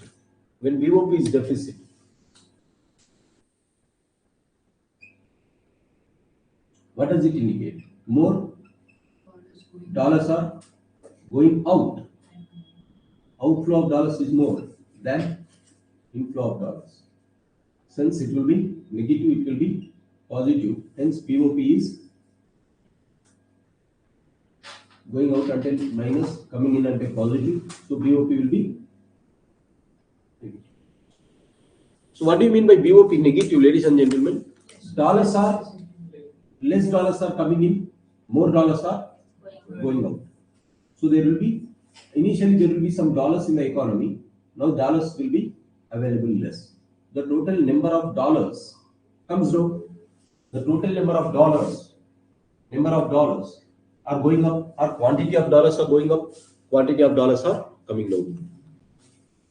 Like this it happens. So indirectly, when I say BOP is surplus, I have more dollars in the economy. ముందు ఇంత ఉంటే ఇంకా కొన్ని extra అయినట్లు ఇప్పుడు. Whenever I say BOP is deficit, earlier I have this amount of dollars, no quantity of dollars have decreased. Decrease అయితే ఏమి, increase అయితే ఏమి, పొద్దున్నే ఈ రచ్చంత ఎందుకు బయట టీ తాగవచ్చు కదా. రైట్, రూపీస్ ఉన్నాయి మన దగ్గర, మనకు నిద్ర వస్తుంది. This is the thing. So tea తాగొస్తే మంచిది. So what happens when BOP is surplus and BOP is deficit? ఎందుకు ఇదంతా చదవాలి? The reason is we have to study this because it is creating impact. It is creating impact. When BOP is surplus or BOP is deficit, it creates some impact. So what is that impact? That is what we have to study. BOP surplus and BOP deficit unte urke undadu. It will create impact. It will create impact. How? How? That is the question. Right. Look at this. Whenever I say the total number of dollars are increasing, so BOP surplus అంటే ఏంటి? ఉన్న dollars కంటే ఎక్కువ dollars ఇక్కడ ఉన్నాయి. ఎకానమీలో ఏదైనా సరే కావాల్సిన దానికంటే ఎక్కువ ఉంటే దాని వాల్యూ తక్కువ ఉంటుంది. ఎకానమీలోనే కాదు, సమాజంలో అంతే. ఎక్స్ట్రా చేస్తే ఏముంటుంది? తక్కువ విలువ ఉంటుంది దానికి, ఏదైనా సరే. సో ఎక్కువగా ఏదున్నా దాని విలువ తక్కువ ఉంటుంది. ఎక్కువగా మాట్లాడితే పట్టించుకోరు మనల్ని. రైట్, ఎక్కువగా రోడ్లో కనిపిస్తుంటే వాచ్మెన్ కూడా కేర్ చేయండి, మనల్ని వాళ్ళ బాధలు వాళ్ళు చెప్పుకుంటూ ఉంటారు మనతో పాటు. This is the thing. అదే అప్పుడప్పుడు కనిపిస్తుంటే will get that respect. Right, అప్పుడప్పుడు వస్తాడు కాబట్టి వినాయకుడు, we'll celebrate that much heavily. రోజు వినాయక చవితి చేయాలంటే will you do? No. So when something is available in excess quantity, it becomes cheap. Their value decreases. When something is available in little, its value will be costly. This is how economy functions. So ఏదైనా ఎక్కువగా ఉంటే మోతాదులో దాని విలువ తక్కువ ఉంటుంది, తక్కువ మోతాదులో ఉంటే విలువ ఎక్కువ ఉంటుంది. As simple as it. Now look at this. When BOP is surplus, what is excess here? Dollars are excess. Then what happens to dollar value? The total quantity of dollars is high. Value of dollar reduces. దీని విలువ పడిపోతుంది, dollar value. అంటే అప్పట్లో 90 రూపాయలు పెడితే కానీ రాని dollar 90 రూపాయలు పెడితే కానీ రాని డాలర్ 70 రూపాయలకి వస్తుంది, 50 రూపాయలకి వస్తుంది. అంతేనా? అంటే ఏంటి? What is happening to dollar? Earlier, I have to keep 90 Indian rupees to get $1, but today in the market, everyone has dollars. So only for 50 rupees you'll get, 40 rupees you'll get. So what is happening to dollar value? Decreasing. Our value is losing. So we call it as depreciation, devaluation. ఏ పదమన్నా కూడా dollar value తగ్గిపోవడమే ఇది. So we call it as depreciation of dollar. Or conversely, I can say it is appreciation of rupee. Rupee value ఏమవుతుంది? Appreciation అవుతుంది. So when BOP is surplus, dollar value, what happens? Decreases. ఎందుకు? There is more amount of dollars in the market. Quantity of dollars ఎక్కువ ఉండడం వల్ల value of dollar తక్కువైపోతుంది in comparison with rupees. Or I can say rupee is appreciating. Which means dollar value is decreasing. Earlier $1 is what? 90 rupees. Now $1 will become ఏమవుతుంది? Dollar value depreciate అయిందంటే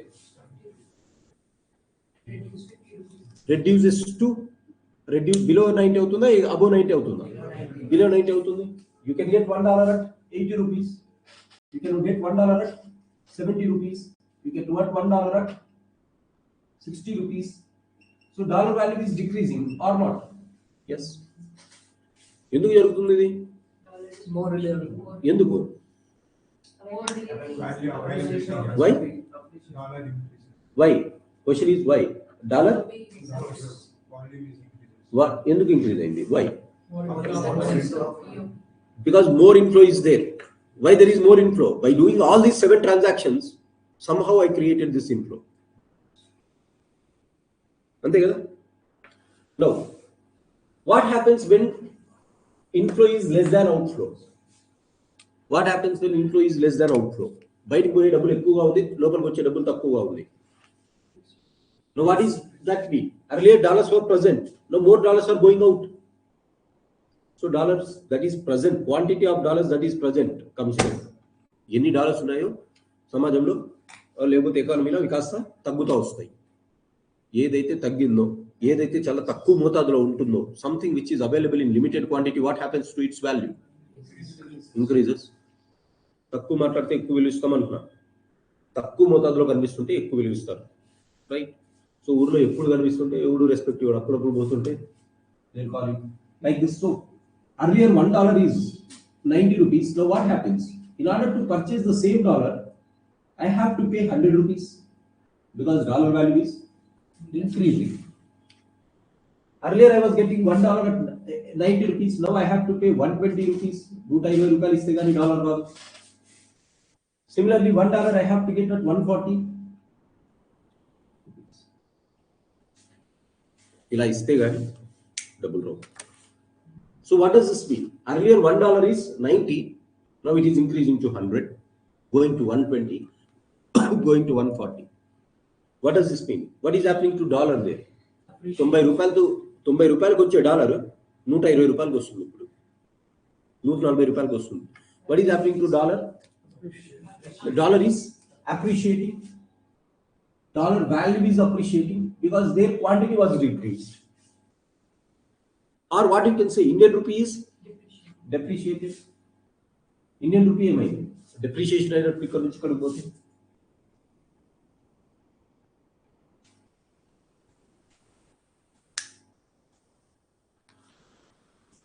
So look at this. Therefore, when BOP is surplus, more number of dollars will be present, dollar value becomes cheap, Indian value becomes high. Therefore, BOP surplus होते, Indian rupee will get appreciated, dollars becomes depreciated. అవునా కదా?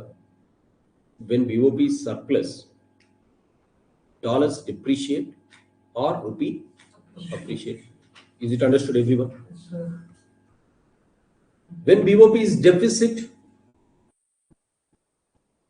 dollars are appreciating, rupee is depreciating. So BOP deficit ఉంటే ఏమవుతుంది? Dollar appreciate అవుతుంది, rupee depreciate అవుతుంది. అర్థమైందా? Rupee depreciation అంటే ఏంటి? $1.90 ఉంటే what you call it as rupee depreciation. $1 120, $1 140, $1 160 పోతే రూపీ డెప్రిషియేట్ అయినట్లు, అప్రిషియేట్ అయినట్లు కాదు. 160 పోయింది కదా అని ఆనందపడ్డం కాదు, బాధపడాలి. అది this is not like Rohit Sharma doing double century, right? To feel happy, we have to feel bad. ఎందుకు? రూపీ వాల్యూ తగ్గుతా పోతున్నారు అంటే ముందు 90 రూపాయలకు వచ్చినటువంటి ప్రోడక్ట్ అది డాలర్ 120 రూపాయలు పెడితే కానీ రావట్లే, అంటే మన వాల్యూ ఏమైంది? చీప్ అయిపోయింది. This is the thing.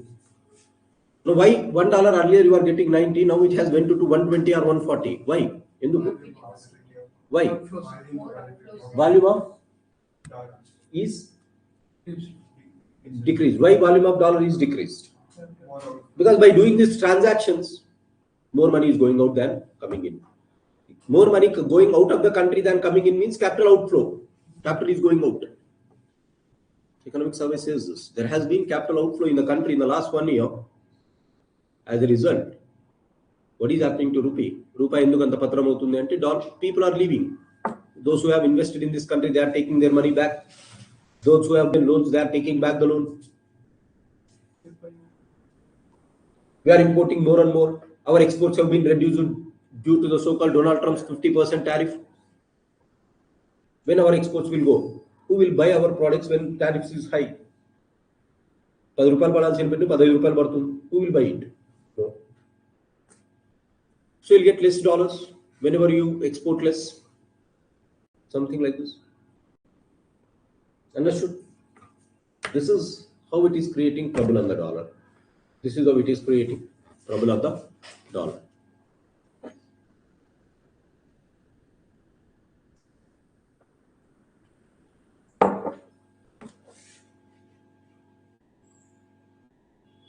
Understood?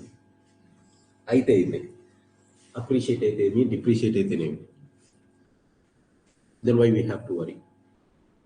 We don't need worry. We don't need to worry, but there are two people who will worry. This guy and this guy. Who is this guy? Who is importing oil? Who is this guy? Mangoes. Exporting mangoes. Now look at how they will worry. Say for example, $1 earlier was at an exchange rate of 90 rupees. Now $1 has become 100 or say 80. $1 has become 80 rupees. ముందు $1 is equal to 90 ఉండేది, ఇప్పుడు $1 కాస్త 80 అయింది అనుకుందాం. What does this mean? Whether rupee is appreciated or depreciated here? Huh? Appreciated. Or dollar? Rupee appreciation. Or dollar depreciation. Rupee is appreciated. Then what happens? Look at it. $1 is equal to 80 in the group. Now, whenever Hari is exporting mangoes, he is selling at $1 is 1 kg. So, how much he will get? He will get $1. He will take this $1 to the economy or to the bank. Now, the exchange rate is not 90, the exchange rate is 80. So, how much he will get? 80 rupees he will get for the same 1 kg of mangoes that he has sold. Now, if $1 is becoming 60 rupees, if $1 is becoming 60 rupees, if he is selling 1 kg at $1, how much money he will realize? Earlier he was realizing 90, he is realizing now just 80, he is realizing just 60. Is it not a loss? Earlier 1 kg used to get him 90 rupees, now it is getting only 60 rupees. ఒక KG అమ్మితే 90 రూపాయలు రావాల్సింది 60 రూపాయలకు వచ్చింది. ఇప్పుడు ఎందుకు? Exchange rate అనేది $1 is equal to 60కి వచ్చింది కాబట్టి, విచ్ మీన్స్ రూపీ అప్రిషియేట్ అయినట్ల డిప్రిషియేట్ అయినట్ల. రూపీ అప్రిషియేట్ అయింది కాబట్టి ఎవరు లాస్ లో ఉన్నారు? హరి లాస్ లో ఉన్నారు. Who is Hari?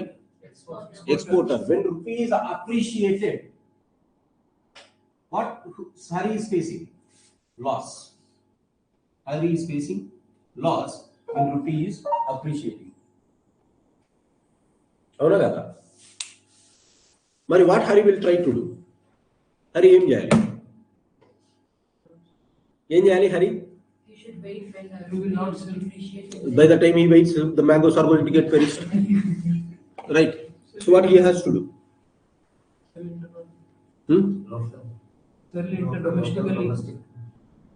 Domestic లో అమ్ముదామంటావా? ఇదంతా పంచాయతీ లేకుండా. ఓకే, ఇంకా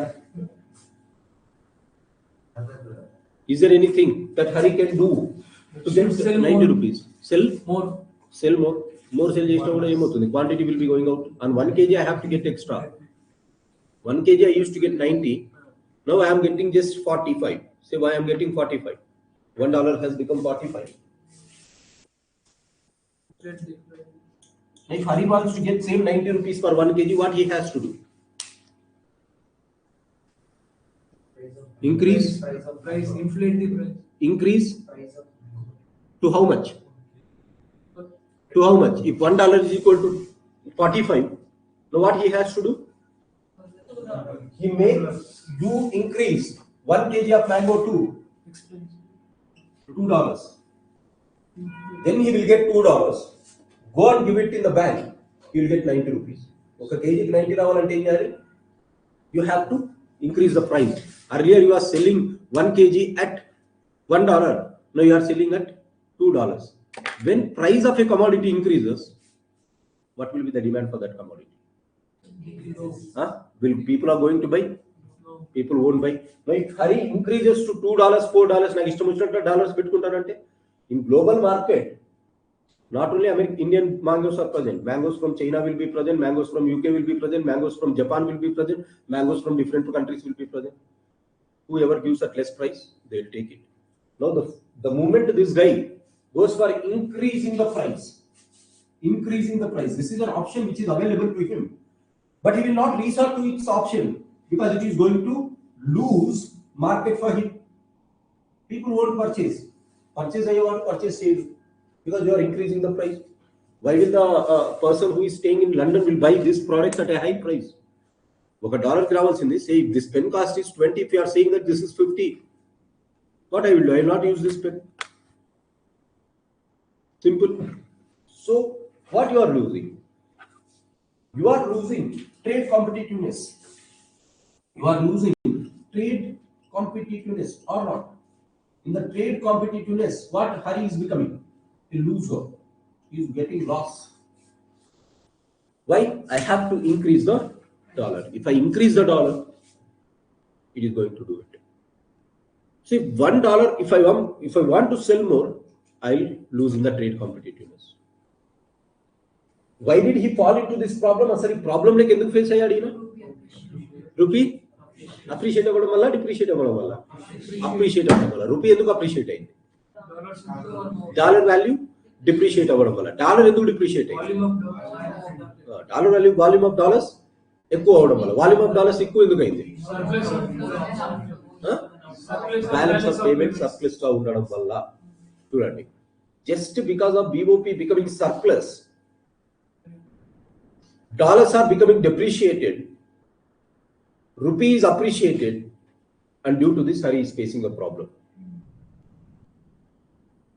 Which means when BOP is surplus, rupee is appreciated, exporters will lose trade competitiveness in the market. Exporters will lose trade competitiveness in the market. Is it understood clearly? So trade competitiveness to eppudu potarante, this is the time when they leave, they lose here. You understood? So when BOP is surplus, ladies and gentlemen, when BOP is surplus, Hari is getting loss. Either he has what loss? In the trade competitiveness, he will lose. No country people will buy his goods. Then as Karthikeya said, sell it to your own people. Mangoes nuve gonu, mangoes nuve dinu. This is the thing. Nuve konuko, nuve dinu ikkade. There will be no exports. Kavalsin double raw manaki. That is the thing. This is the problem when BOP is surplus. BOP is surplus. Dollars choose quantity, dollar value decrease, rupee value appreciated. Rupee value appreciated means exporters are getting loss because they are losing trade competitiveness. But look at Sagar. There will be one person sitting on the other edge who will be enjoying this situation. Who is he? This guy who is importing oil. Now earlier, Saudi Arabia person said $1 is 1 liter. Now even now, it will be $1. Now when rupee is $1 is equal to 90 to $1 is equal to 80. Now how much he has to pay to the bank? Pay 80 rupees.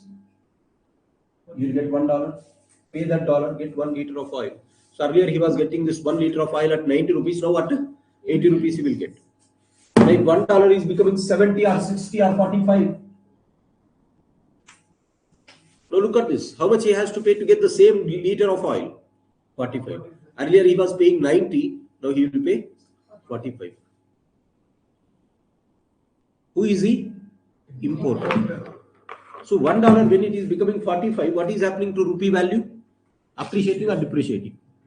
When rupee is appreciating, who is getting profit? This guy is getting profit. So importers get profit due to $1 becoming 45 from $1 becoming 90. So when rupee is appreciating, who will get profit? Importers will get profit. When rupee is appreciating, importers will get profit. Therefore, the summary is, when BOP is surplus, more dollars will be there. As a result, dollar value decreases, or when dollars depreciate, rupee appreciates. Due to this, exporters will get loss because they lose in the trade competitiveness, and importers gain because at less price only they will get the imports. This is the box. You understood? This is happening due to BOP surplus. The opposite happens due to BOP deficit. When BOP is deficit, what do you mean by BOP deficit? More outflow is there rather than inflow. More outflow is there rather than inflow. Which is outflowing more than inflow? Dollar. So more dollars are leaving the economy. When more dollars are leaving the economy, how much amount of dollars will be available here? Less dollars. The moment there is less dollars, what happens to dollar value? Appreciates. Earlier I was getting $1 at 90. Now how much I have to pay? I have to pay $1, 100. I have to pay 120, 140. So $1 I was getting at 90. Now I have to pay $1, 100, $1, 140, $1, 180, like this. So what is happening to rupee here? Depreciating. Or value of dollar is appreciating. Endu jarigindi? BOP deficit ఉండడం వల్ల. When BOP is deficit, dollars appreciate, rupee depreciate. Now look at the condition of these guys. Their situation will also change. Earlier, Hari was selling 1 kg of mangoes at $1.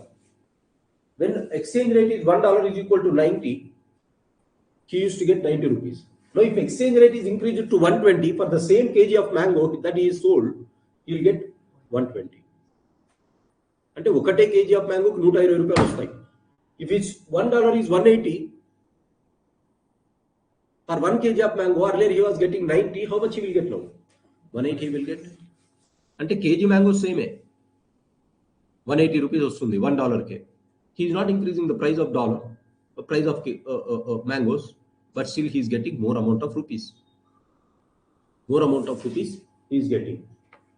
So for 1 kg, he is getting how much now? 180 rupees he is getting. Adhe kg of mangoes. People will be buying because he has not increased it to more than $1, but still he is getting profit. Their profit actually BOP deficit ఉండడం. Because rupee is depreciated. Hence he is getting profit. Now in order to capture global market, what Hari will do? He will be satisfied with 90 rupees. 90 రూపాయలు వచ్చినప్పుడు చాలు ఇక్కడ profit వస్తుంది అనుకుంటాడు. As a result, what he will do, in order to capture global market, when the other countries are selling it at $1, as he is getting 200, 180 rupees, he thinks that at $90, I will sell 1 kg at half $1. Now look at this. What happens to trade competitiveness? KG అమ్మాల్సింది ఆ KG ఇప్పుడు first $1 అమ్మేవాడు ఇప్పుడు $1/2 అమ్ముతాడు. 10 మంది కొనేవాళ్ళు 20 మంది కొంటారు ఇప్పుడు. Is it not increasing the trade competitiveness? Yes. So what happens to Hari or Hari who is an exporter? When rupee is depreciating, they will sell their goods at less price in the global market. Why they sell at less price? Because they will capture the global market. The more your prices are less, the more the market you will occupy. Your dollar will get, your trade competitiveness will be advantage to you. Global trade will be advantageous to you. So this is what they will do. So in anyhow, he is getting profit. Now look at it. So మరి 90 రూపాయలు వచ్చి half KG కమ్మితే ఏం problem ఏం ఉంటుంది? Earlier he was exporting 100 kgs అనుకో. Now he will export 200 kgs. అంతేనా? Because more people will buy this. He will produce more. So 100 kgలు పోవాల్సింది 200 kgలు పోతాయి. He will enjoy that. Something like this, right? So when BOP is deficit, dollars are leaving out. Dollar value is appreciating. Rupee value is depreciating. As a result, $1 which was 90 goes to 120, 140, 180. Exporters are getting profit or trade advantage. This is the condition of Hari. But look at this guy. What will be the condition of Sagadev? $1, he was getting 1 liter at $1. So to get that $1, he went to the bank and he used to pay 90. Now $1 has become 120. He has to pay 120 to get this. The same 1 liter of oil he gets at 120. If it is going at 180, he has to pay 180, double. So when rupee is depreciating, this guy is getting loss. Who is this guy? Importer. Importer gets loss when rupee is depreciating. You understood? So why we have to worry about balance of payment becoming surplus or balance of payment becoming deficit? We have to worry because this is going to hit the exporter or importer. Either if $1 is becoming 120, 180, this guy is getting impacted, that is importer is getting impacted. He will close his industry. If exporter is getting negative impact, he will close his industry. Industry close, impact will be negative for the economy. Nirmala Sitharaman will be crying at the corner. నీ class వచ్చినా నా class వచ్చినా loss ఎవరికి? సీతారామన్కి. అందరూ ఏమంటారు? Unemployment rate increase అవుతుందని పొద్దున్న నుంచి చెప్తారు ఇక. So Government of India has to control it. Government of India has to control it. Either government has to control or government has to send some agency to control it. So government will send the Reserve Bank of India to control it. Why Hari is getting profit? Hari profit in the coaching. BOP deficit which means rupee is depreciated. As rupee is depreciated, Hari is getting positive and he is getting negative. As rupee is appreciated, exporters will get negative, importers will get positive. Appreciation and depreciation means what? $1 which was at 90, appreciation of rupee means going like this. Appreciation of rupee means going like this. Depreciation of rupee means going opposite way. అంతే కదా appreciation of depreciation of rupee అంటే. Due to this you are facing negative impact. So ఎందుకు ఇలా కనకలాడడం? $1 ఇట్లా పోవడం, $1 ఇట్లా పోవడం. Because of your BOP. So either you control BOP, government can stop exports, government can increase imports or something like this, or balance of payments has to be fixed at exchange rate has to be fixed at $1 is equal to 90 whenever it is changing. Whenever it is changing. So normally RBI will send its Government of India will send its agency known as RBI, not to ensure that this is fluctuating. $1 cost 90 ఉండేది, $1 is going to 60, $1 is going to 70. What does this mean? Rupee is appreciating. Why rupee appreciates?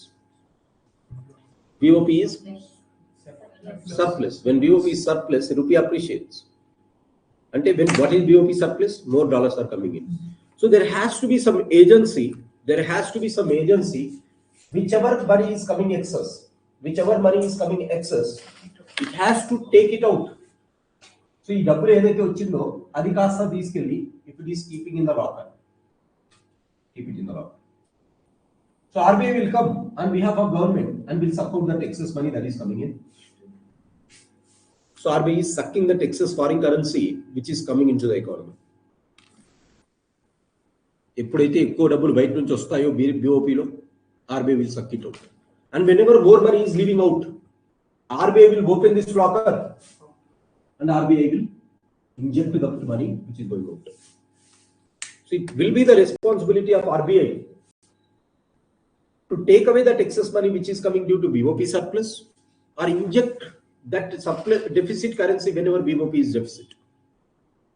Who will be doing? RBI will be doing. This function of RBI to take out the dollars whenever they are in excess or to inject the dollars when they are in deficit. This function of RBI is called as sterilization function of RBI. Sterilization of the economy. This function is called sterilization function of RBI. Understood this? What is sterilization function? This is sterilization function of RBI. This is called sterilization. By doing sterilization, RBI will suck it out or RBI inject it. Suggest they will maintain this separately or they will inject it. The amount that RBI is collecting, and keeping in locker. RBI ఏదైతే collect చేసుకుని లాకర్లో పెట్టుకుంటుందో it will not take to his home. బ్యాంకులో పెట్టాలి అది. So this is called, we have a name for this chest, that is called forex reserves. This is called foreign exchange reserves. So బీరువాలో తీసుకొని పోయి పెట్టుకుంటారండి. ఆ బీరువాని ఏమంటాం? ఫారెక్స్ రిజర్వ్స్ అంటాం. ఆ బీరువా నుంచే ఓపెన్ చేసి ఇవ్వాలి. ఎప్పుడైతే డబ్బులు బయటకు పోతున్నాయో ఆ లాకర్ని ఓపెన్ చేసి ఇవ్వాలి. ఆ లాకర్ని ఏమంటాం? Forex reserves, foreign exchange reserves. ఈ ఫారెక్స్ రిజర్వ్స్లో ఏముంటాయి? డాలర్స్ ఉంటాయి, గ్లోబల్ కరెన్సీస్ ఉంటాయి. డాలర్ ఉండొచ్చు, రెన్మిన్ ఉండొచ్చు, యువాన్ ఉండొచ్చు, యెన్ ఉండొచ్చు, యూరోస్ ఉండొచ్చు, పౌండ్ స్టర్లింగ్ ఉండొచ్చు. గోల్డ్ పెట్టుకోవచ్చా? ఎందుకు? గోల్డ్ ప్రతి కంట్రీ యాక్సెప్ట్ చేస్తారు, సో గోల్డ్ కూడా పెట్టుకోవచ్చు. Or there are certain other currencies which are accepted by IMF like SDRs, special drawing rights, or RTP, reverse transposition. SDR, RTP అని ఇంకో రెండు ఉంటాయి. So your forex reserves, the forex reserves అంటే ఒక బీరువా, అది ఆ బీరువాలో ఏముండొచ్చు, గోల్డ్ ఉండొచ్చు, గ్లోబల్ కరెన్సీస్ ఉండొచ్చు, SDRs ఉండొచ్చు, RTP. SDR and RTP are transactions at IMF, transactionary values of IMF. They are not currencies in original sense, they are transactions in IMF. This is how it will be present. This is how they maintain forex reserves. Forex reserves lo double build up avalante what I have to do? If I have to build up foreign currencies, what I have to do? BOP must be surplus. BOP surplus undalante em cheyali? More inflows than When more inflows will be there? exporting must be more.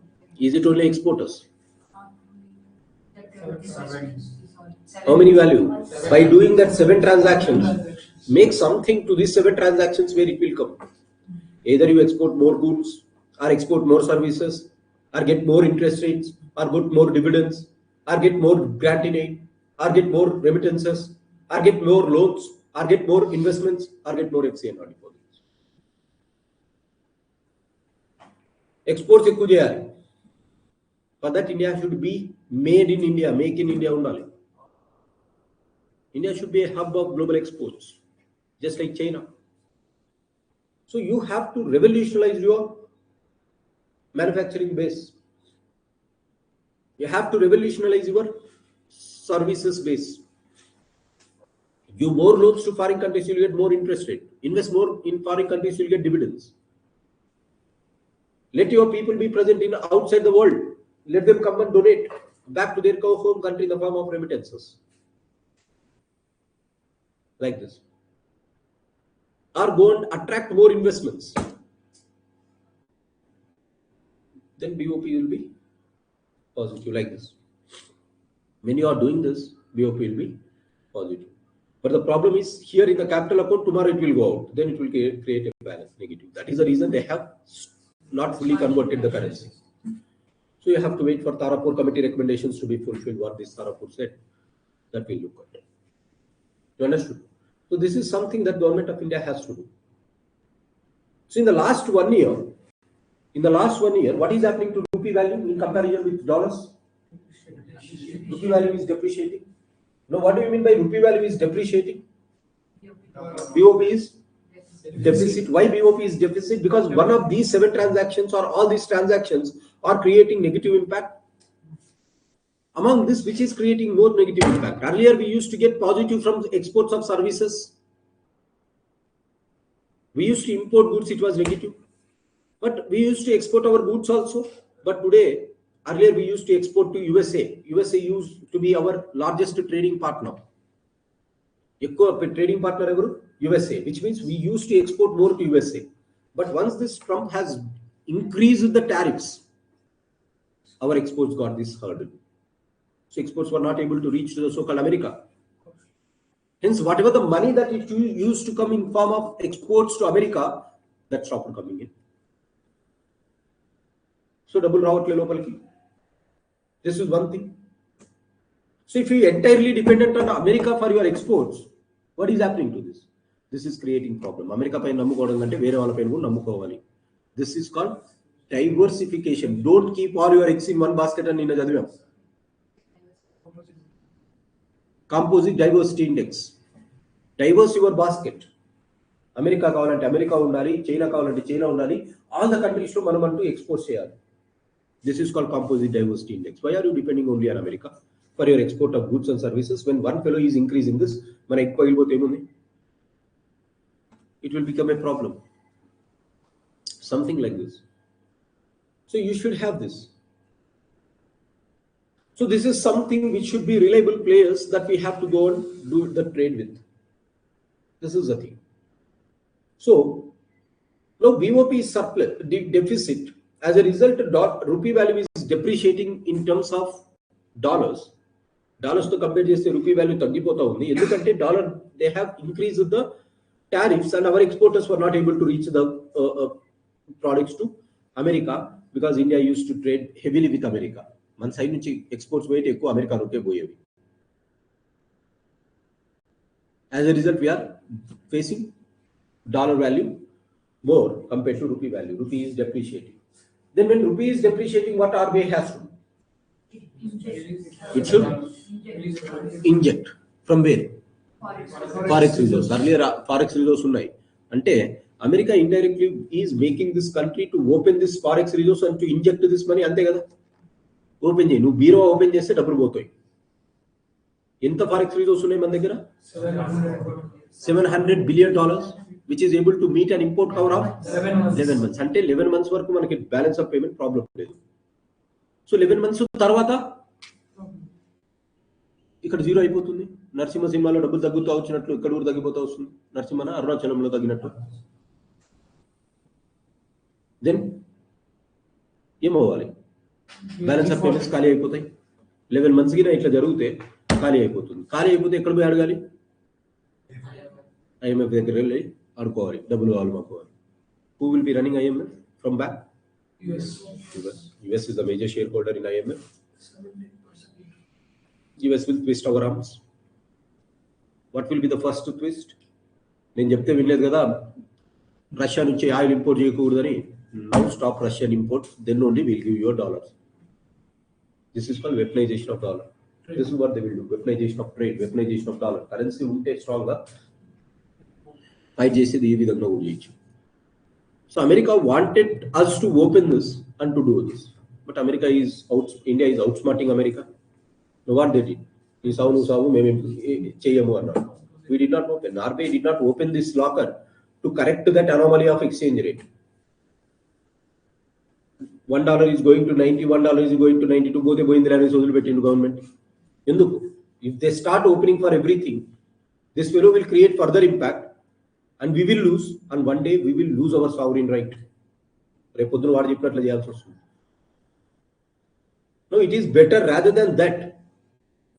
ఆ problem రావడం కంటే let $1 goes to 90 rupees or 92 rupees. Who will face the impact? Exporters or importers? Importers will face loss. So he is paying earlier 90 rupees, he will pay 92 rupees. Now to whom he will give that 92 rupees? Loss. Oil import చేసుకున్నప్పుడు ఎవరికి ఇస్తాడు? A consumer will be buying that oil. So నువ్వు pay చేస్తావు. ఆ $92 ముందు $90 pay చేసేదాన్ని నువ్వు $92 pay చేస్తావు సాగర్కి. So it is Indians who will pay. So government of India thought Indians will pay it. సరే, బర్డన్ అందరిపైన పడుతుంది కాబట్టి it is better to share that burden rather than going and keeping our sovereign rights. కొద్ది రోజులు ఉంటుంది, ఎన్ని రోజులు చేస్తాడు, ఎన్ని రోజులు చేసిండు ఆయన. Look at this. This is what government of India did. పోతే పోయింది, $100 పోతే పోయింది. The burden will be in Indians or on Indians finally. And what Nirmala Sitharaman did, she has reduced the so-called income tax exemptions. 12 lakhs వరకు exemption ఇచ్చింది, నీ దగ్గర డబ్బులు పెట్టింది. They have rationalized the so-called GST, 5% slab, 18% slab, so as to bring down the prices of commodities. నీ పైన భారం పడుతుందనే కదా ఈ ట్యాక్స్ రిఫార్మ్స్ చేసింది. On one side, if it just has opened this box and if they have injected, how many days will it start injecting without doing this structural reforms? అంటే రేపు పొద్దున ట్విస్ట్ చేస్తూనే ఉంటాడు. So in order to come out of that situation, government of India did let the people of India face the burden maybe for 4 years or 5 years until this fellow is there. But if we start opening at it, tomorrow will be at loss. As India has been very stubborn, though opposition party is creating huge comments like $1 is going to 100 rupees, 120 rupees, India is not bothered. Pote boyinde. What we will say? Sitharaman says our currency is falling only for dollars, it is not falling for other currencies. Why? All currencies are facing this depreciation because of act of one man. Right? So this is the thing that they are saying. Pote boyindi oka currency tone kada అన్ని currencies ఇదే ఉంది. So will not worry about it. $1 is equal to, this is what they directly say, we are not bothered about dollars because Indian currency is depreciating only for dollars, and this is only due to the action of this fellow where India is exercising strategic autonomy. ఎందుకు ఇది strategic autonomy express చేస్తున్నాం? When the western countries said that you should not import oil from Russia, you should leave oil, then what India said? Russia is our all-weather friend. So we will go for friendshoring. Friendshoring concept, economic survey. Why they discussed friendshoring concept in economic survey? This is the reason to explain that Russia is now how to know whether your friend is this fellow is friend or not. Look at United Nations voting. Who has voted positively for India all these days? Russia. So Russia is our friend.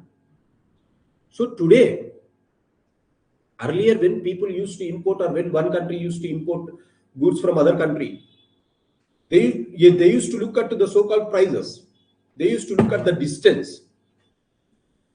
Price ekkada takkuva aithe akkada techukundaam. Distance ekkada takkuva aithe akkada techukundaam అనేసి అనుకునేవారు. Now countries are looking at ఎక్కడ పడితే చైనాకి మనకి చాలా దగ్గరే. China ఇస్తుంది కదా అని తీసుకుంటే రేపు పొద్దున this fellow twists arms because he is not a friend. Every time they vetoed against India, this is a clear indication that China is not a friend for India. If I am depending on my imports from China, tomorrow it will become problem for economic stability. That is the reason I will go for friendshoring rather than nearshoring. So దగ్గరలో ఉండేదానికంటే సరే friendshoring కి వెళ్దాం ఏముంది. So we will be purchasing it from oil from Russia. ఎందుకు Russia is a friend? Because today trade is not determined in terms of money, it is defined more on geopolitical entities. Politics are determining the trade, not economics. That you can use in political economic approach of PSIR also. Right? You understood how it is present. That is why India did not do it. So India is very clearly understanding that Trump wants to do or destabilize this economy. Maybe opposition parties might be singing a tune to what Mr. Trump is saying, but India is having this vision. We have to appreciate this government for that. So final గా burden ఎవరు పడుతుందో ₹2 ₹3 burden మనమే కదా pay చేసుకోవాల్సింది. Pay చేద్దాం. మిమ్మల్ని ఏం స్వాతంత్ర సమరయోధుల్లాగా కావాల్సిన అవసరం లేదు. What India is asking, show your patriotism by paying that extra ₹3 or ₹4. Yes, we have money. Why we have money? India is growing. GST taxes were reduced. Income tax exemptions 12 lakh exemptions were given up to 12 lakhs. Earlier మీరు 12 లక్షల వరకు ఉంటే you used to pay that 1 lakh or 2 lakhs. మరి నీ చేతుల్లో డబ్బులు ఉన్నట్లే కదా. So what government is showing? Government is just asking show some bloody patriotism to the country and give it rather than depending on some other country. So look at the form of Indian economy today. Indian economy is in very, very stable condition, unlike what it is projected outside. These people, they are bringing structural reforms in the country. నువ్వు గిన GST reforms తీసుకొని రాకపోతే ఎప్పుడైనా సరే twist చేస్తే this చేయాల్సిందే. GST reforms, GST 2.0 is that reforms which liberates this economy from the clutches of foreign economies. The income tax exemptions, which has never been seen in the history of India, have been done by this government. This is in line with the so-called the structural reforms. ఇదేదో ఈ రోజు ఆ రోజు కాదు. They are going in a very systematic manner. They wanted to stabilize this economy and they are doing it. They are anchoring this economy. Whatever the others say, this is what at least as an economist we can understand. And that is the reason when we are not listening to US president, this fellow said, okay, will you వినేదట్లా లేరు అని. He said, we'll increase to 500, we'll increase to 100. There were some words also. Pentagon report also said that if India is going to continue with Russian oil, we are going to increase it to 100% tariff, 500% tariff. Increase chesko. Once it crosses beyond one number, this is just a number. It will not create any impact. Ingo 100% చేసిన తర్వాత ఎవడు import చేసుకోకపోయిన తర్వాత or no one is exporting to American market, whether it is 100, 200, 500, it will be just a number because we already stopped coming to your market. But you are losing the friendship of India. That is the last chapter of economic survey. Strategic autonomy, as well as India should become an indispensable player. Import cover is one thing that they gave. And then what they said? Indispensability. India has to be an indispensable player of the world. What does that mean? No country should feel that not doing trade with India is okay. We should project ourselves to such an extent that అరే India గిన trade చేయకపోతే మాకు ఏదో loss అవుతుంది అని. So India should go to that extent that India becomes an indispensable player in the global market. Every country should feel, are India దూరం అవుతుంటే నాకు problem ఉంది. Trump has felt, as a result he reduced the tariffs again. 50%. సరే ఎన్ని రోజులు పెంచుతాం? Our government is not listening. So this is a very clear indication. నువ్వు ఎన్నైనా చెప్పు, we are not listening. This shows that inside we are becoming strong and the global countries are not accepting. The global countries are not accepting. That is what again economic survey says. Global in the 11th chapter, quantitative easing అనేసి ఒకటి చదివాం. Why the West is so worried about the global, why they are destroying all the free trade norms that they have created after post Second World War. It was America who has established the so-called United Nations Organization. It was America who has been the pioneer in establishment of WTO in 1995. When America itself has designed the global structure, today America is the one which is destroying it. Why? Economic survey says the West has been unhappy with the systems that has arisen from its own institutions. As a result, it is destroying today. They were unhappy when China was raised. They were unhappy due to the global financial crisis which depreciated their value. They were unhappy when COVID-19 has struck them. All this created a pressure on the so-called American and Western countries, where it gave momentum for the global South countries like India, China to rise. They were unhappy with this. They were not adjusting to the realities. As a result, they are creating trouble. But the more they create trouble, more will be their problems. Because today the world is moving out. BRICS countries are discussing about their own currencies. Sare nu gina ee dollars to ile cheste repu podduna BRICS currencies will come. Today Trump can keep percentage of taxes. He can increase taxes. But taxes will not be there forever. Trump will not be there forever. After 4 years, if some fellow comes, we'll come out with our own deal. Is it not losing your hegemony? ఒక్కసారి American currency ని replace చేస్తూ if you are coming out with BRICS contingency కరెన్సీతో వచ్చావు అనుకోను. BRICS represents the largest trading bloc. If you are coming out with this, America can give destruction ఉండదు. The moment BRICS comes out with its own currency, American currency or American hegemony totally collapses. China will replace it. This is what your actions are doing. So this is what they understood. This is what they are understanding. So global institutional reforms has to happen, but they are not doing. If they do not happen, this is the thing. ఏదైనా సరే మార్పు మంచిదే అనేసి ఎందుకు అంటుంది? మరక మంచిదే అన్నట్టు మార్పు కూడా మంచిదే. మార్పు చెందకపోతే we will lose. A fellow who is not adapting to the changes will lose in the market. So competition is about changing, but this is the thing. So this is what exactly what is happening. What is the design and what is our forex reserves? So government of India, it has let the exchange rate depreciate for the country. That is okay, because importers will be facing loss and importers further will give it to the so-called consumers. Rather than releasing the money into the economy, government of India has tapped it from that end. ఆ ₹1,00,000 నీ చేతుల్లో extra పెడితే నువ్వు నీకు ఏదైతే ఖర్చులు ఉన్నాయో దాన్ని పే చేయి. And this is permanent mechanism. ఇది ఈ రోజుకి రేపుకి కాదు. ఒకసారి ఇది రీఫార్మ్ వచ్చిందంటే it will be for ever for this country.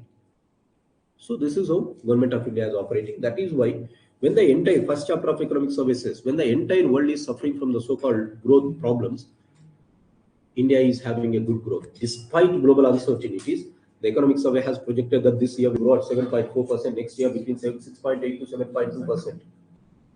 And no other country is saying this. So the constant growth of this country is going to be at 6.8 to 7.2, real growth. And in nominal prices, they are saying it at 10% of GDP.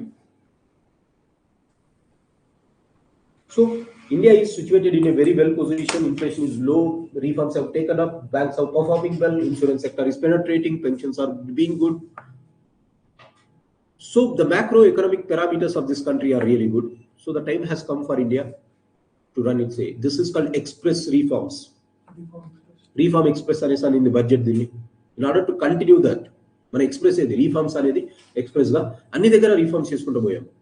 Agriculture it was failed due to opposition, but the rest of the things we have been successful.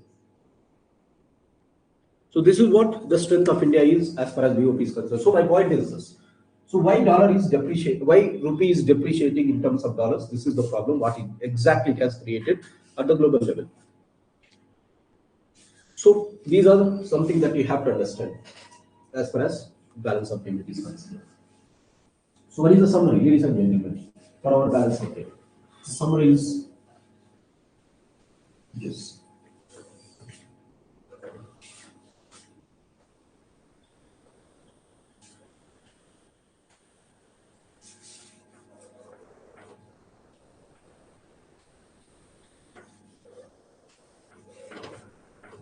So that is the reason tax buoyancy is less than 1 this year according to the budget. It is at 0.9. Why? You understood no? Tax buoyancy. GDP will be increasing. We have to compromise on taxes for a while because government of India is not getting taxes. If you open that budget document, look at tax to GDP this year. How much it is?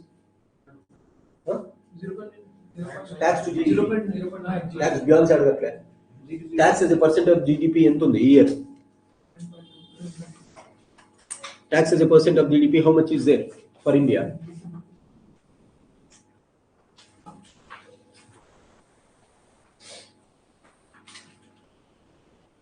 You took that Xerox, huh? Cost. Reform Express. Reform Express. Cover page. Good watch, very good. 11.2%. 11 point? Last year?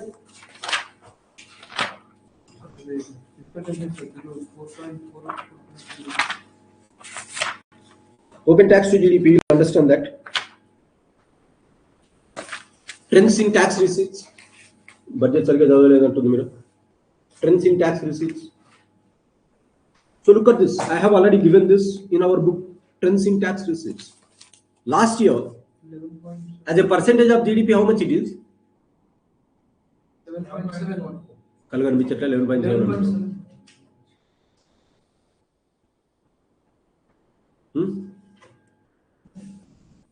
What is that? 11 point? 11.5 is in 2025, 2026. 11.4. This year? 11.2. Why?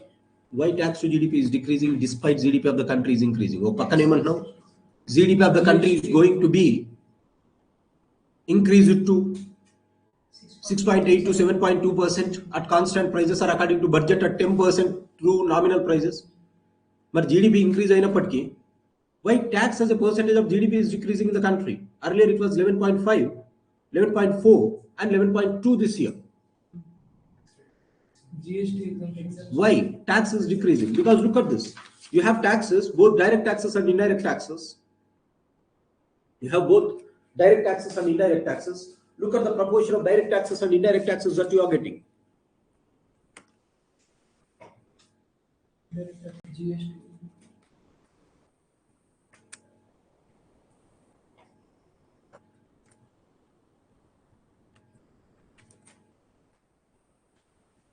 Look at this page number Last 66. 60. Look at this. This is what I am speaking. Trends in tax receipts. This is given already in our book, right? Look at this. In 2024-25, it was 11.5%. Last year, we are expecting it at 11.4% because this is the financial year in which we are here. And this is the year where we have introduced the GST reforms in the Q3 of 2026. As a result, we have seen tax to GDP coming down. And next year also, we are thinking that it will come down to 11.2% because whatever the direct taxes that it has, 6.7, 6.8, 6.9. So though direct taxes are increasing, look at the indirect taxes. 4.8 to 4.6, 4.6 to 4.3. Now why indirect taxes are falling? Because of GST. GST considerations. 18%, ముందు 28% పెట్టే వాళ్ళు ఇప్పుడు 18% pay చేస్తారు, 12% pay చేసే వాళ్ళు 5% pay చేస్తారు. This is not the thing. Yes, this is the reason. This is the reason for indirect taxes to be reduced. As a result, this is going to be there. Now, what is tax to GDP? This is tax buoyancy. Tax buoyancy. So, tax buoyancy is going to be decreased this year. You understood why? So, this is what you have to understand. This is what the concept is. This is how you have to look at that. So, in order to reach the tax buoyancy only through direct collections in the future years, direct tax collections they can be increased. Maybe direct taxes is one thing. how to increase the indirect taxes? Since Other taxes like GST. Increase GST revenues, Market. manufacture more things, Tax. let the people have more money, come buy more things, by India. Tax Service. based to buy India. So when people are buying more and more, you can create it. Something like this. Yes. Fiscal deficit was 4.4 to 4.3, only 0. Yeah, look at that fiscal deficit also. Absolutely. Yeah, that's a great note, observation, by the way. Look at this. So this is about tax to GDP. Look at the fiscal deficits, trends in the fiscal deficits. Fiscal deficit means borrowings. Avuna kada? Look at the borrowings since 2021, 9.2 to 6.7, which means somewhere around 2.5 you reduced. 6.7 to 6.5, 0.2%. Again 1% you reduced. Again you have reduced. Somewhere around 4.8 to 5.5, which means 0.7, 0.4. But look at here. This year, fiscal deficit is just reduced by 1%. 0.1, sorry. 0.1%. అంటే ఇంకా మేము borrowings ఎక్కువనే చేస్తాము అనేసి అంటుంది government. And economies were happy, okay you go and borrow, no problem. This is the time. Why we borrow? To create economic activity. Borrow చేయాల్సింది దేనికోసం? Economic activity కోసం. So let FRBM say whatever it wants to say. FRBM is saying that you have to reduce it by 54.7%. But Government of India said we'll come to 55.6% as a percentage of GDP, because this year we might get the tax beyond is less. As a result, there will be less chances of getting this money. And that is the reason.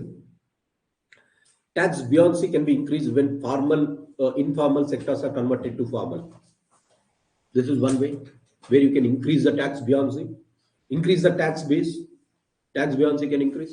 Tax base were already increased due to the so-called rationalization of income taxes. Indirect taxes, they are getting rationalized. So when indirect taxes are reduced, people will come. When taxes are reduced, more industries will come into the economy. They will create additional employment. So this is a long-lasting impact. This is a long-lasting impact that Government of India has created.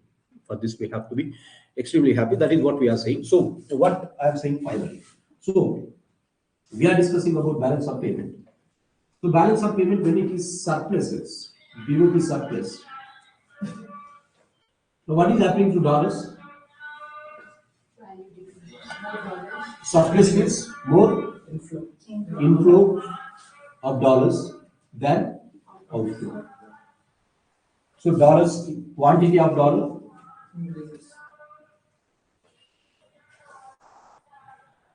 increases. What happens to value of dollar? Decreases. It is also called as the depreciation. It is also called as devaluation, which means if $1 is earlier 90 rupees, now $1 becomes how much?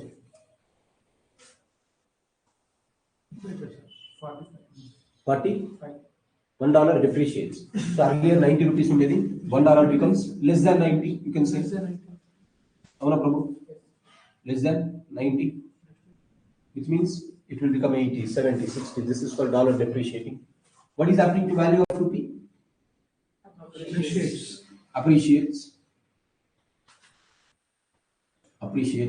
Or you call it as revaluation. So $1 earlier was 90 rupees. Now $1 is becoming 45, which means rupee is appreciating. $1 becoming 80. Rupees appreciated here from 95 to this. This is one observation that we can have.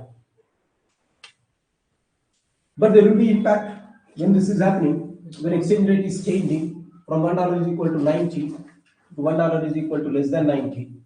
There will be some impact. Impact on exporters are there, importers are there. What will be the impact on the exporters, ladies and gentlemen? When exporters When $1 is equal to 90, BOP surplus to the exporters by a impact positive impact or negative impact. Rupee is appreciating. When rupee appreciates, what exporters will get? Negative impact. Loss in trade competitiveness. Yes. Loss in trade competitiveness.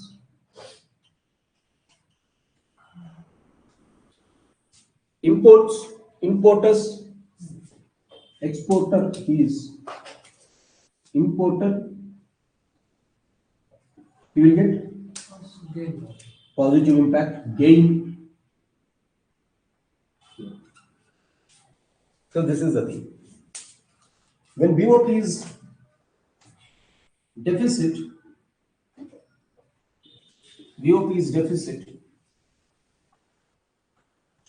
the total quantity of dollars that is going out will be more, that is from BOP deficit, than that is coming in. So dollar quantity decreases. As a result, what happens to the value of dollar? Opposite of it appreciates or it revaluates, which means $1 is becoming greater than 90 rupees. Indirectly, what is happening to rupee? Depreciating or devaluating, or $1 becoming how much? 100. More than Yeah, more than 90 and 100, $1, 120 like this. So what the exporters will face when rupee is depreciating? Exporters gain. They gain in trade competitiveness, and they lose in importers lose. Importers lose. So either this is BOP surplus or BOP deficit. One of the person has to compromise, be it your exporter in BOP surplus or importer in BOP deficit. As a result, they will be under pressure. They are under pressure. As a result, when they are under pressure, they will lose jobs. People dependent on them. Hence, under these conditions, RBI comes and does sterilization function to bring back that $1 is equal to $90. So when BOP is surplus, RBI will come, takes away the excess dollars and keeps it. So RBI sucks out foreign currencies. RBI sucks out foreign currencies or takes away foreign currencies. And when BOP is deficit, whatever it's deficit, RBI injects dollars. This operation of taking out or injecting is called sterilization function. Whenever they take out, they go and maintain forex reserves in the form of foreign currency assets or gold or SDR or reverse transposition. These are the forex reserves of India. మన ఇంట్లో బీరువాలో ఏవైతే నగలు చీరలు right బంగారు ఇంకా ఏం పెడతాం బీరువాలో ఆస్తి పత్రాలు ఇలా మెయింటైన్ చేస్తాం బీరువాలో విల్ క్రియేట్ 4 racks కింద ఏముంటాయి దుర్గా ఏముంటాయి మీ ఇంట్లో gold this is the first thing followed by ఆస్తి పత్రాలు ఉంటాయి తర్వాత ఇంట్లో చీరలు పట్టు చీరలు అవన్నీ ఇట్లుంటాయి మన బట్టలు ఉంటాయా మన బట్టలు ఎక్కడ గూట్లో ఉంటాయి దిస్ ఇస్ ద థింగ్ మనం అన్ని అక్కడ ఇంపార్టెన్స్ ఇవ్వాలి so important one this will be maintain like this forex reserves are also maintained like this. So foreign currency assets are maintained in the form of dollars, renminbi, yen, euros, pound sterling, or in any other form of foreign currencies. So for example, America has given a treasury bond. You can keep it here because American bond will have relevance like this, foreign currency assets. So maximum amount of foreign currencies or forex reserves are maintained in the form of FCA. Foreign currency assets dominate our forex reserves, followed by gold, followed by SDR, followed by RTP. This is the position. Highest is this, followed by gold, followed by SDR, followed by RTP. Even in FCA, dollars are dominant. This is forex reserve. So RBI does this sterilization function. Now, how RBI does this? Again, through open market operations, selling and buying of government securities. Earlier, I was operating with the rupee. Now, I will operate with dollar. So again, sterilization function is done through open market operations itself. There is no other mechanism. So this is how you have to do. Like this. Or if government of India wants to do it, government has to support exporters, importers directly. Government can also do it through Trade this. restrictive practices. Yes. Trade restrictive practices. Trade restrictive practices, they can do it. Right? Something like this. You understood? Take for example, when BOP is surplus. When the BOP is surplus, more foreign currencies are coming in. So what they will do?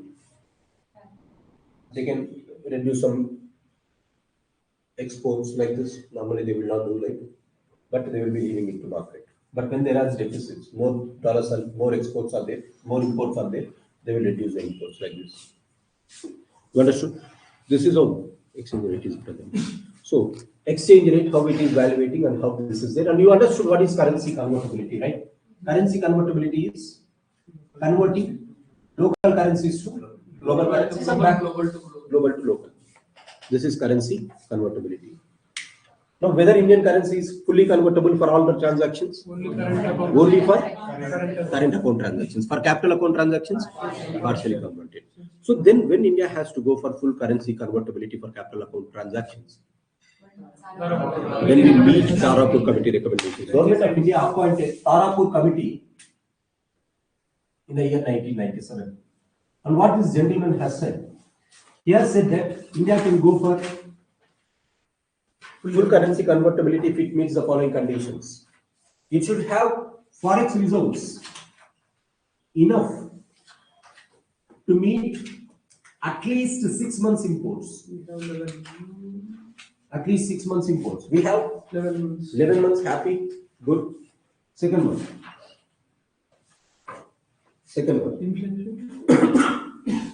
The inflation in the country has to be within the range of 3 to 5%. 4.3%. Inflation in the country has to be 3 to 5%. 3-5%. What you said? Present is how much, sir? 4.3%. Inflation in the budget on the 4.5% and economic survey what it has said. CPI inflation. What is it? 0.5. We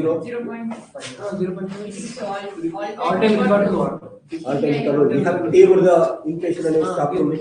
Tabling the inflation chapter fair the other. What do you say? All-time record low is something around 0.4. Look at the inflation levels in the country. 1.7%. 1.7 or 1.8, yes. So that is the chapter name itself is Inflation tamed and anchored. Inflation tamed and anchored. Inflation tamed and anchored in the country. So that is one positive that we find. That is one positive that we find.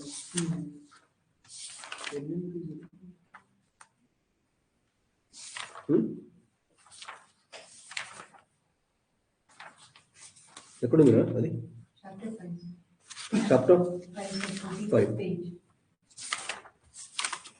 14th page. Inflation tamed and anchored. Tamed. So inflation should be at 3 to 5% according to the so-called Tarapur. Third one is. Third thing that he said is Fiscal deficit. the fiscal deficit should be 3%, less than 3% or 3%. Less than 3% of GDP. And fourth thing that he said is NPS. NPS. The NPS of the banks, the non-performing assets of the bank should be less than 5% of total loans.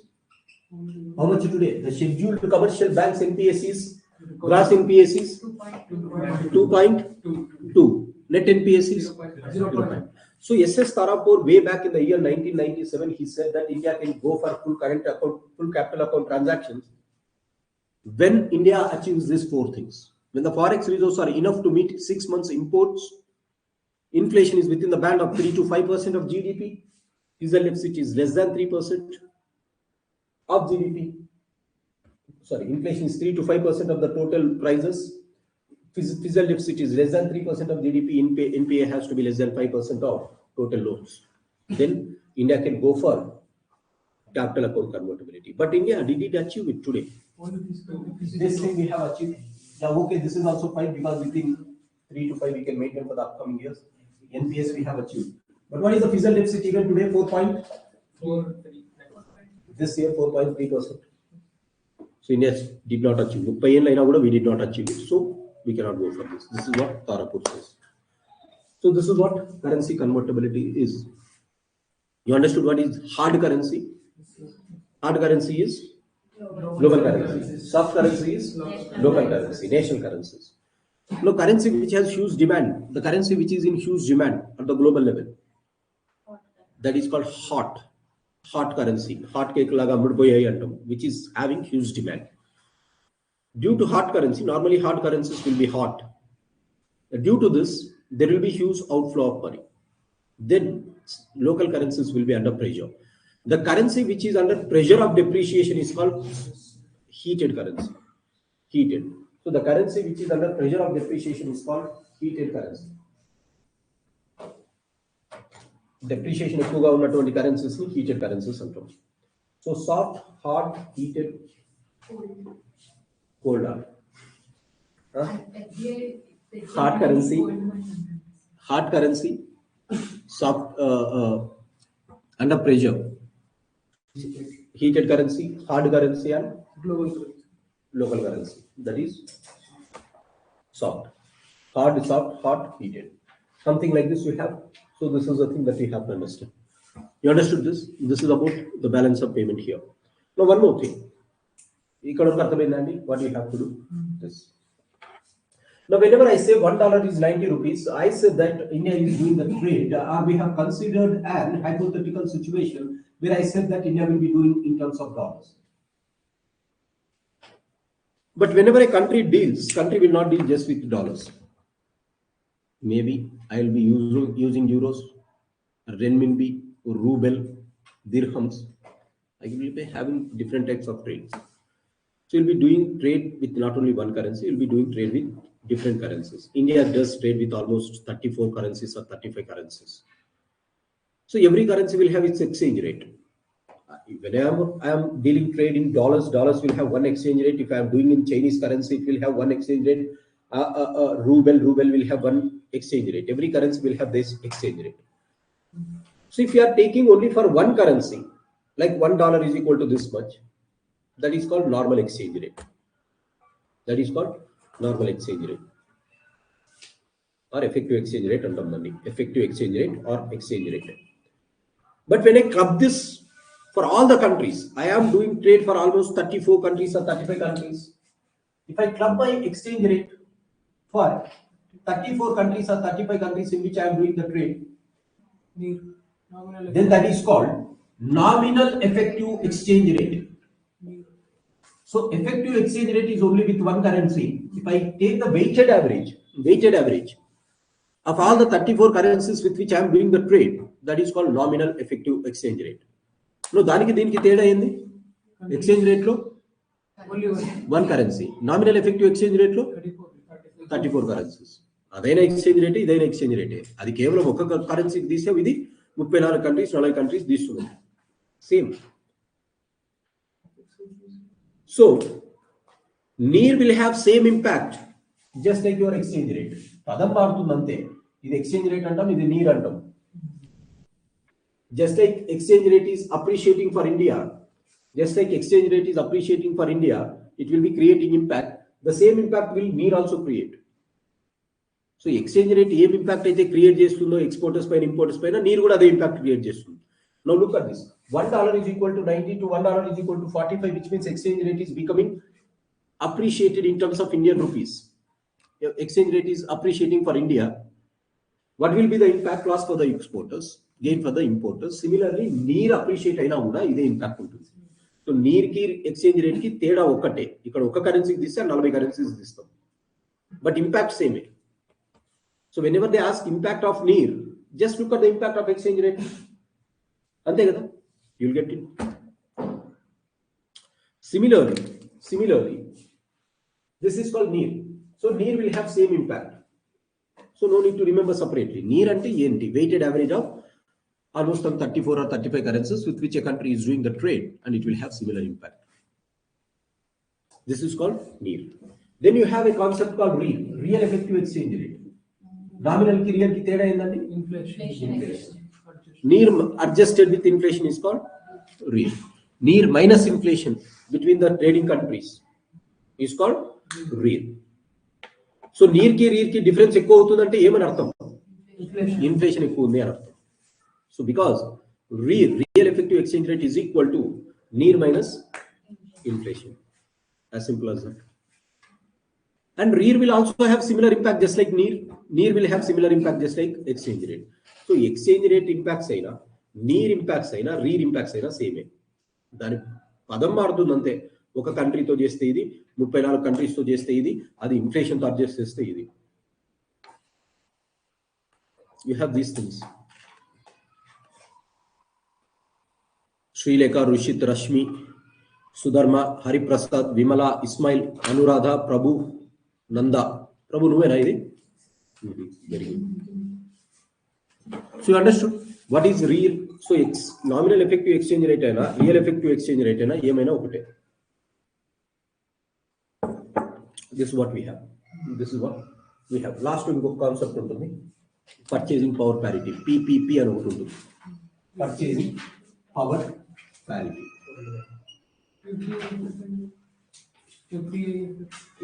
FII difference actually. So foreign investments will be two types, FDI, FII. That is a simple difference. We'll discuss that. Purchasing power parity, PPP. Now what is purchasing power parity? See, normally when BOP is surplus, the local currency gets appreciated, and when BOP is deficit, local currency gets depreciated. So when local currency like rupee is depreciating, who will get impact? Exporters will get positive impact, importers will get negative impact when rupee is depreciating. Or when local currency is depreciating, for that exporters there will be positive, for that importers there will be negative. But what if the country is not an importing country? Country major ga import cheyalenatuvanti country aithe importers enta mandi untaru akkada? There will be less importers. So think like a country like China. China will not import goods. It has everything. China is an export oriented country. So if I take this Chinese people, importers will be very, very less. More number of exporters will be there. So China, even though Chinese currency is depreciated, still it works in favor of China because there are more exporters for them. They will occupy the global market. So indirectly, what China will do is, as it has more number of exporters, they wantedly depreciate their currency. Depreciate, yes sir. Otherwise, China would have crossed the so-called America long back because of their depreciated value. Today, take for example, $1 is 2 renminbi. Now, why this 2 renminbi is there? Because China has depreciated their currency. Otherwise, $1 should have come. 1 renminbi should have been at $2. Kani China ఏం చేస్తుందంటే just to get this trade competitiveness, what they will do? They will deflate అన్నదంటే deflation, inflation అనే concept కాదు ఇక్కడ, depreciation or devaluate their currency. $1 is equal to 2 renminbi. Is it not a depreciation of Chinese currency by Chinese bank, central bank? Yes. Why they will do it? To occupy the global market, because they have less number of imports. This is what they will do. So that is the reason. Look at GDP of China. Today, the largest producer of all the goods and services is China. GDP is nothing but the total value of goods and services that you are producing. Now, if I want to compare the countries, there is America, there is China, there is India, there is Germany. America is producing goods and services, China is producing goods and services, India is producing goods and services, Germany is producing goods and services. Fourth country, Germany or Japan? Germany. Fifth is Japan. Goods and services. Now, if it is America, what is GDP? The monetary value of all goods and services. What is the monetary value in America? This is dollars. Monetary value in China is renminbi. Monetary value in India is rupees. Monetary value in Germany. Germany value is European Union. oh no, euro also. Like so, the monetary value is this. So when I express in rupees, this is $1. This thing. So when I want to compare GDPs of the country, which country is at the top, which country is second, which country is third, which country is fourth, I have to convert everything into dollar. Then only I can compare. So GDP ante the monetary value that you have produced. Maybe you have produced $100, you have produced 50 renminbi, you have produced 100 rupees, you have produced 50 euros. My comparison ki oka equal parameter undali. So I have to convert all this into dollars. You're understanding what I'm saying? So you have produced $100. China has produced say 100 renminbi. China has produced 100 renminbi. So 100 renminbi, if I want to convert into dollars, so $1 is equal to $2 rupees, which means 100 renminbi becomes $50. So in terms of GDP, China is producing $50. America has produced $100. Take for example India. India's GDP is expressed in terms of rupees. Take you have produced somewhere around 7,000 rupees. 7,000 rupees produce by producing goods and services. And $1 say it is 100 rupees. How much amount of dollars India has produced? India has produced $70 or say 4,000. So it becomes $40. And say Europe, €1 is $2. €1 is $2 a euro. Now Germany has produced 10 euros. GDP of Germany is 10 euros. What is the dollar? $20. So GDP of USA is $100. GDP of China is 100 renminbi. GDP of India is 4,000 rupees. GDP of Germany is 10 euros. Now, if I want to say which country is performing better in GDP, which country is second, I have to equate them in dollars. So I convert them into dollars. And then what I will get? USA at 100, China at 50, India at 40, Germany at 20. Then I will rank the countries in terms of GDP. I'll say USA is the first country in terms of GDP. China is the second country in terms of GDP. India is the third country in terms of GDP. Germany is in the fourth country of GDP. So in terms of GDP, what is the order of economy strength? America comes first, China comes second, third one is which one? India, fourth is Germany today in terms of GDP. But what is GDP, guys? Value of goods and services that is produced. But what about USA's production, China's production? Do you think that Chinese production of goods and services is less than USA today? They are supplying to the world. They are much more stronger in terms of production and distribution.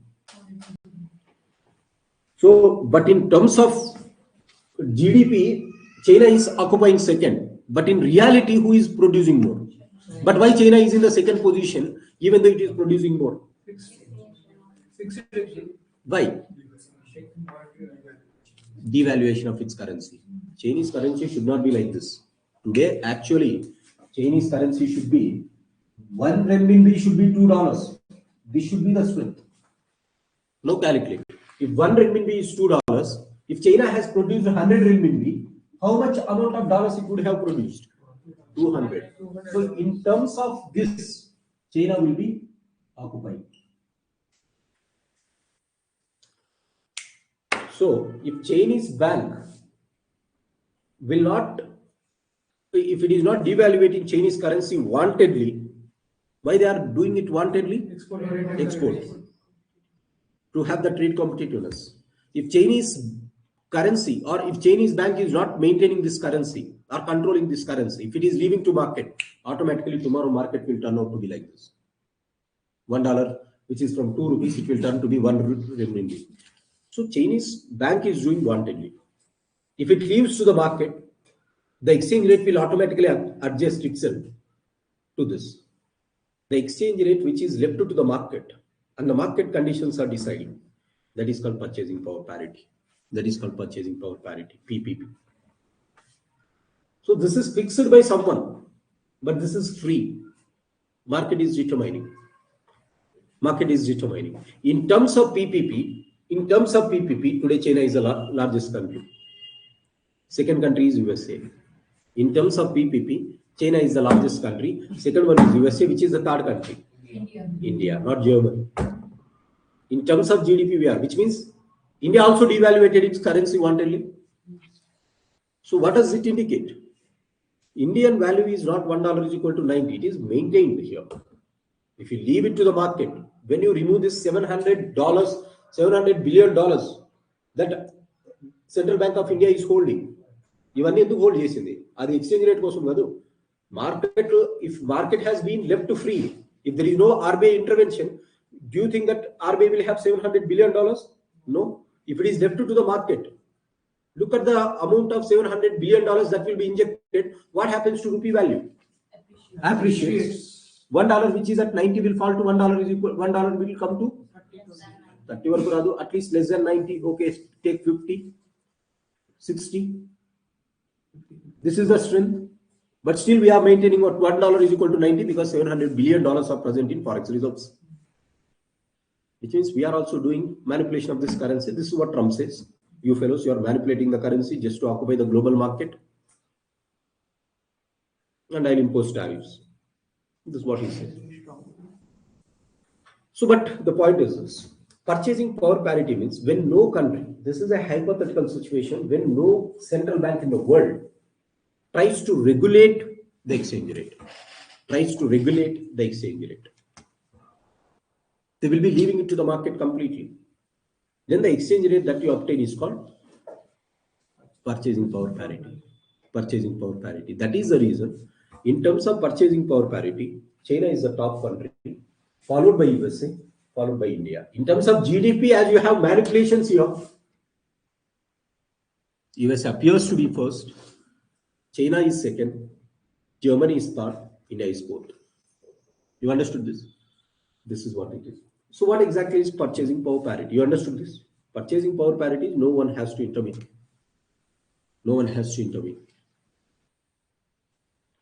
Now PPP is defined as the amount of commodities that your value of currency, say for example, if I want to purchase this cup of coffee in India, what is the price that it takes? The same cup of coffee, what is the price it costs me in USA? What is the price here? Take for example, if this cup cost is costing me, the same cup, ee cup of coffee naku, it is costing me 30 rupees in India. If I go to US, the same cup, same coffee, same brand, it is costing me $1. ఈ cup of coffee ఇండియాలో 30 రూపాయలకు దొరికితే యుఎస్ఏలో $1 దొరుకుతుంది. Hence, $1 is equal to 30. $1, they will say 30. So what is purchasing power parity? To purchase the same parity item, equal item, in two different countries, what is the purchasing power of your currency? This is called purchasing power parity. So purchasing power parity indicates, in order to purchase a similar basket of commodities in two different countries, what is the money that you are paying in your local currencies? That will be compared. So a similar basket of commodities, similar basket in a cup of coffee. In order to purchase this, how much money I have to pay? This is called purchasing power parity. PPP. So a cup of coffee కావాలంటే అమెరికాలో కావాలంటే డాలర్గా పడుతుంది, ఇండియాలో కావాలంటే 30 రూపాయలు పడుతుంది. So $1 is equal to 30. But if you go to normal exchange rate, $1 is equal to how much? 90. So indirectly what I said, exchange rate is nothing but the rate that will be freely fixed by the market where no government intervenes. But this is a hypothetical construct because central banks of any country will intervene except USA. USA central bank will not intervene with the maintenance of this. Why? USA is the one which is printing that currencies. They have this advantage. USA doesn't maintain forex reserves. Forex reserves unto undadu US ki. Other countries will keep. Japan will keep. Germany will keep. India will keep. Like this, right? This is purchasing power capacity, power parity. This is purchasing power parity. This is what we have. You understood this entirely. So now open this balance of payment chart. BOP ante ide అయిపోయింది BOP. Nothing more. Done. Look at this. BOP chapter, guys. What is BOP? You know, who calculates BOP at global level? Components of BOP: current account component, capital account component, visibles, invisibles, goods, services, primary income, secondary incomes. Goods can be exported, imported. Services can be exported, imported. Primary incomes can come into your country or leave your country. Secondary income can come or leave your country. Similarly, capital income. Capital income has loans, investments, and FCNR deposits. Loans can be taken by the government. They can be given by the government. Taken by the corporates or given by the corporates. Investments, FDIs and FIs. We have to know the difference between FDIs and FIs. Very simple discussion that we have. So that is one concept which we have left. FCNR deposits, foreign currency non-residential deposits, which can come in or which can go out. Impacts of BOP. BOP can be surplus. BOP can be deficit due to this exchange rate volatiles. Next, we come to what is exchange rate. Why exchange rate? Impacts of exchange rate volatility. What is the impact on the so-called producers and exporters and importers? So then RBI does sterilization function, maintains the so-called forex reserves. What is forex reserves? Why we have to maintain forex reserves? India's forex reserves, what it contains, and crisis of forex reserves, go to IMF. Then exchange rate regimes are there, such as fixed exchange rate, volatile exchange rate. These things are there that we'll discuss. So two things are left here: FDI and exchange rate regimes. Next terms you understood: near and read, and what is their impacts. Then impacts regulation of BOP, RBI sterilization function. Our government has to go and borrow like a beggar at IMF, just like India did in the year 1991 to 1993. By 1998, we have cleared our debts, and there is no borrowings since 1993 from IMF. Terms of BOP, currency convertibility understood. What is currency convertibility? Why you have to convert? Rupee is convertible or not? Tarapur committee recommendations. Types of currencies: local currencies are soft currencies, global currencies are hard currencies, hot currencies are which is in demand, heated currencies are those which are under pressure. Internationalization of Indian rupee, you have understood, converting Indian rupee into international currency. De-dollarization is the efforts of government of China in order to bring down the dominance of dollars and replace it with local currency. So only two things are there: exchange rate regimes and the so-called FDI and FI that we will discuss at later time. Thanks for joining. Have a great day. This is what the discussion for the day. BOP ante ide game with. Chalo, we'll take care. Bye. So Sri Lanka, Rashmi, Sudharma, Hariprasad, Vimala, Ismail, Nanda, I hope you have understood what we have discussed. Right. Thank you all. Very important topic that we have discussed. Take care. Go and revise this. I'm not giving any by heading component work. Just do your 1979 bits. We'll continue with that later. Take care. See you guys.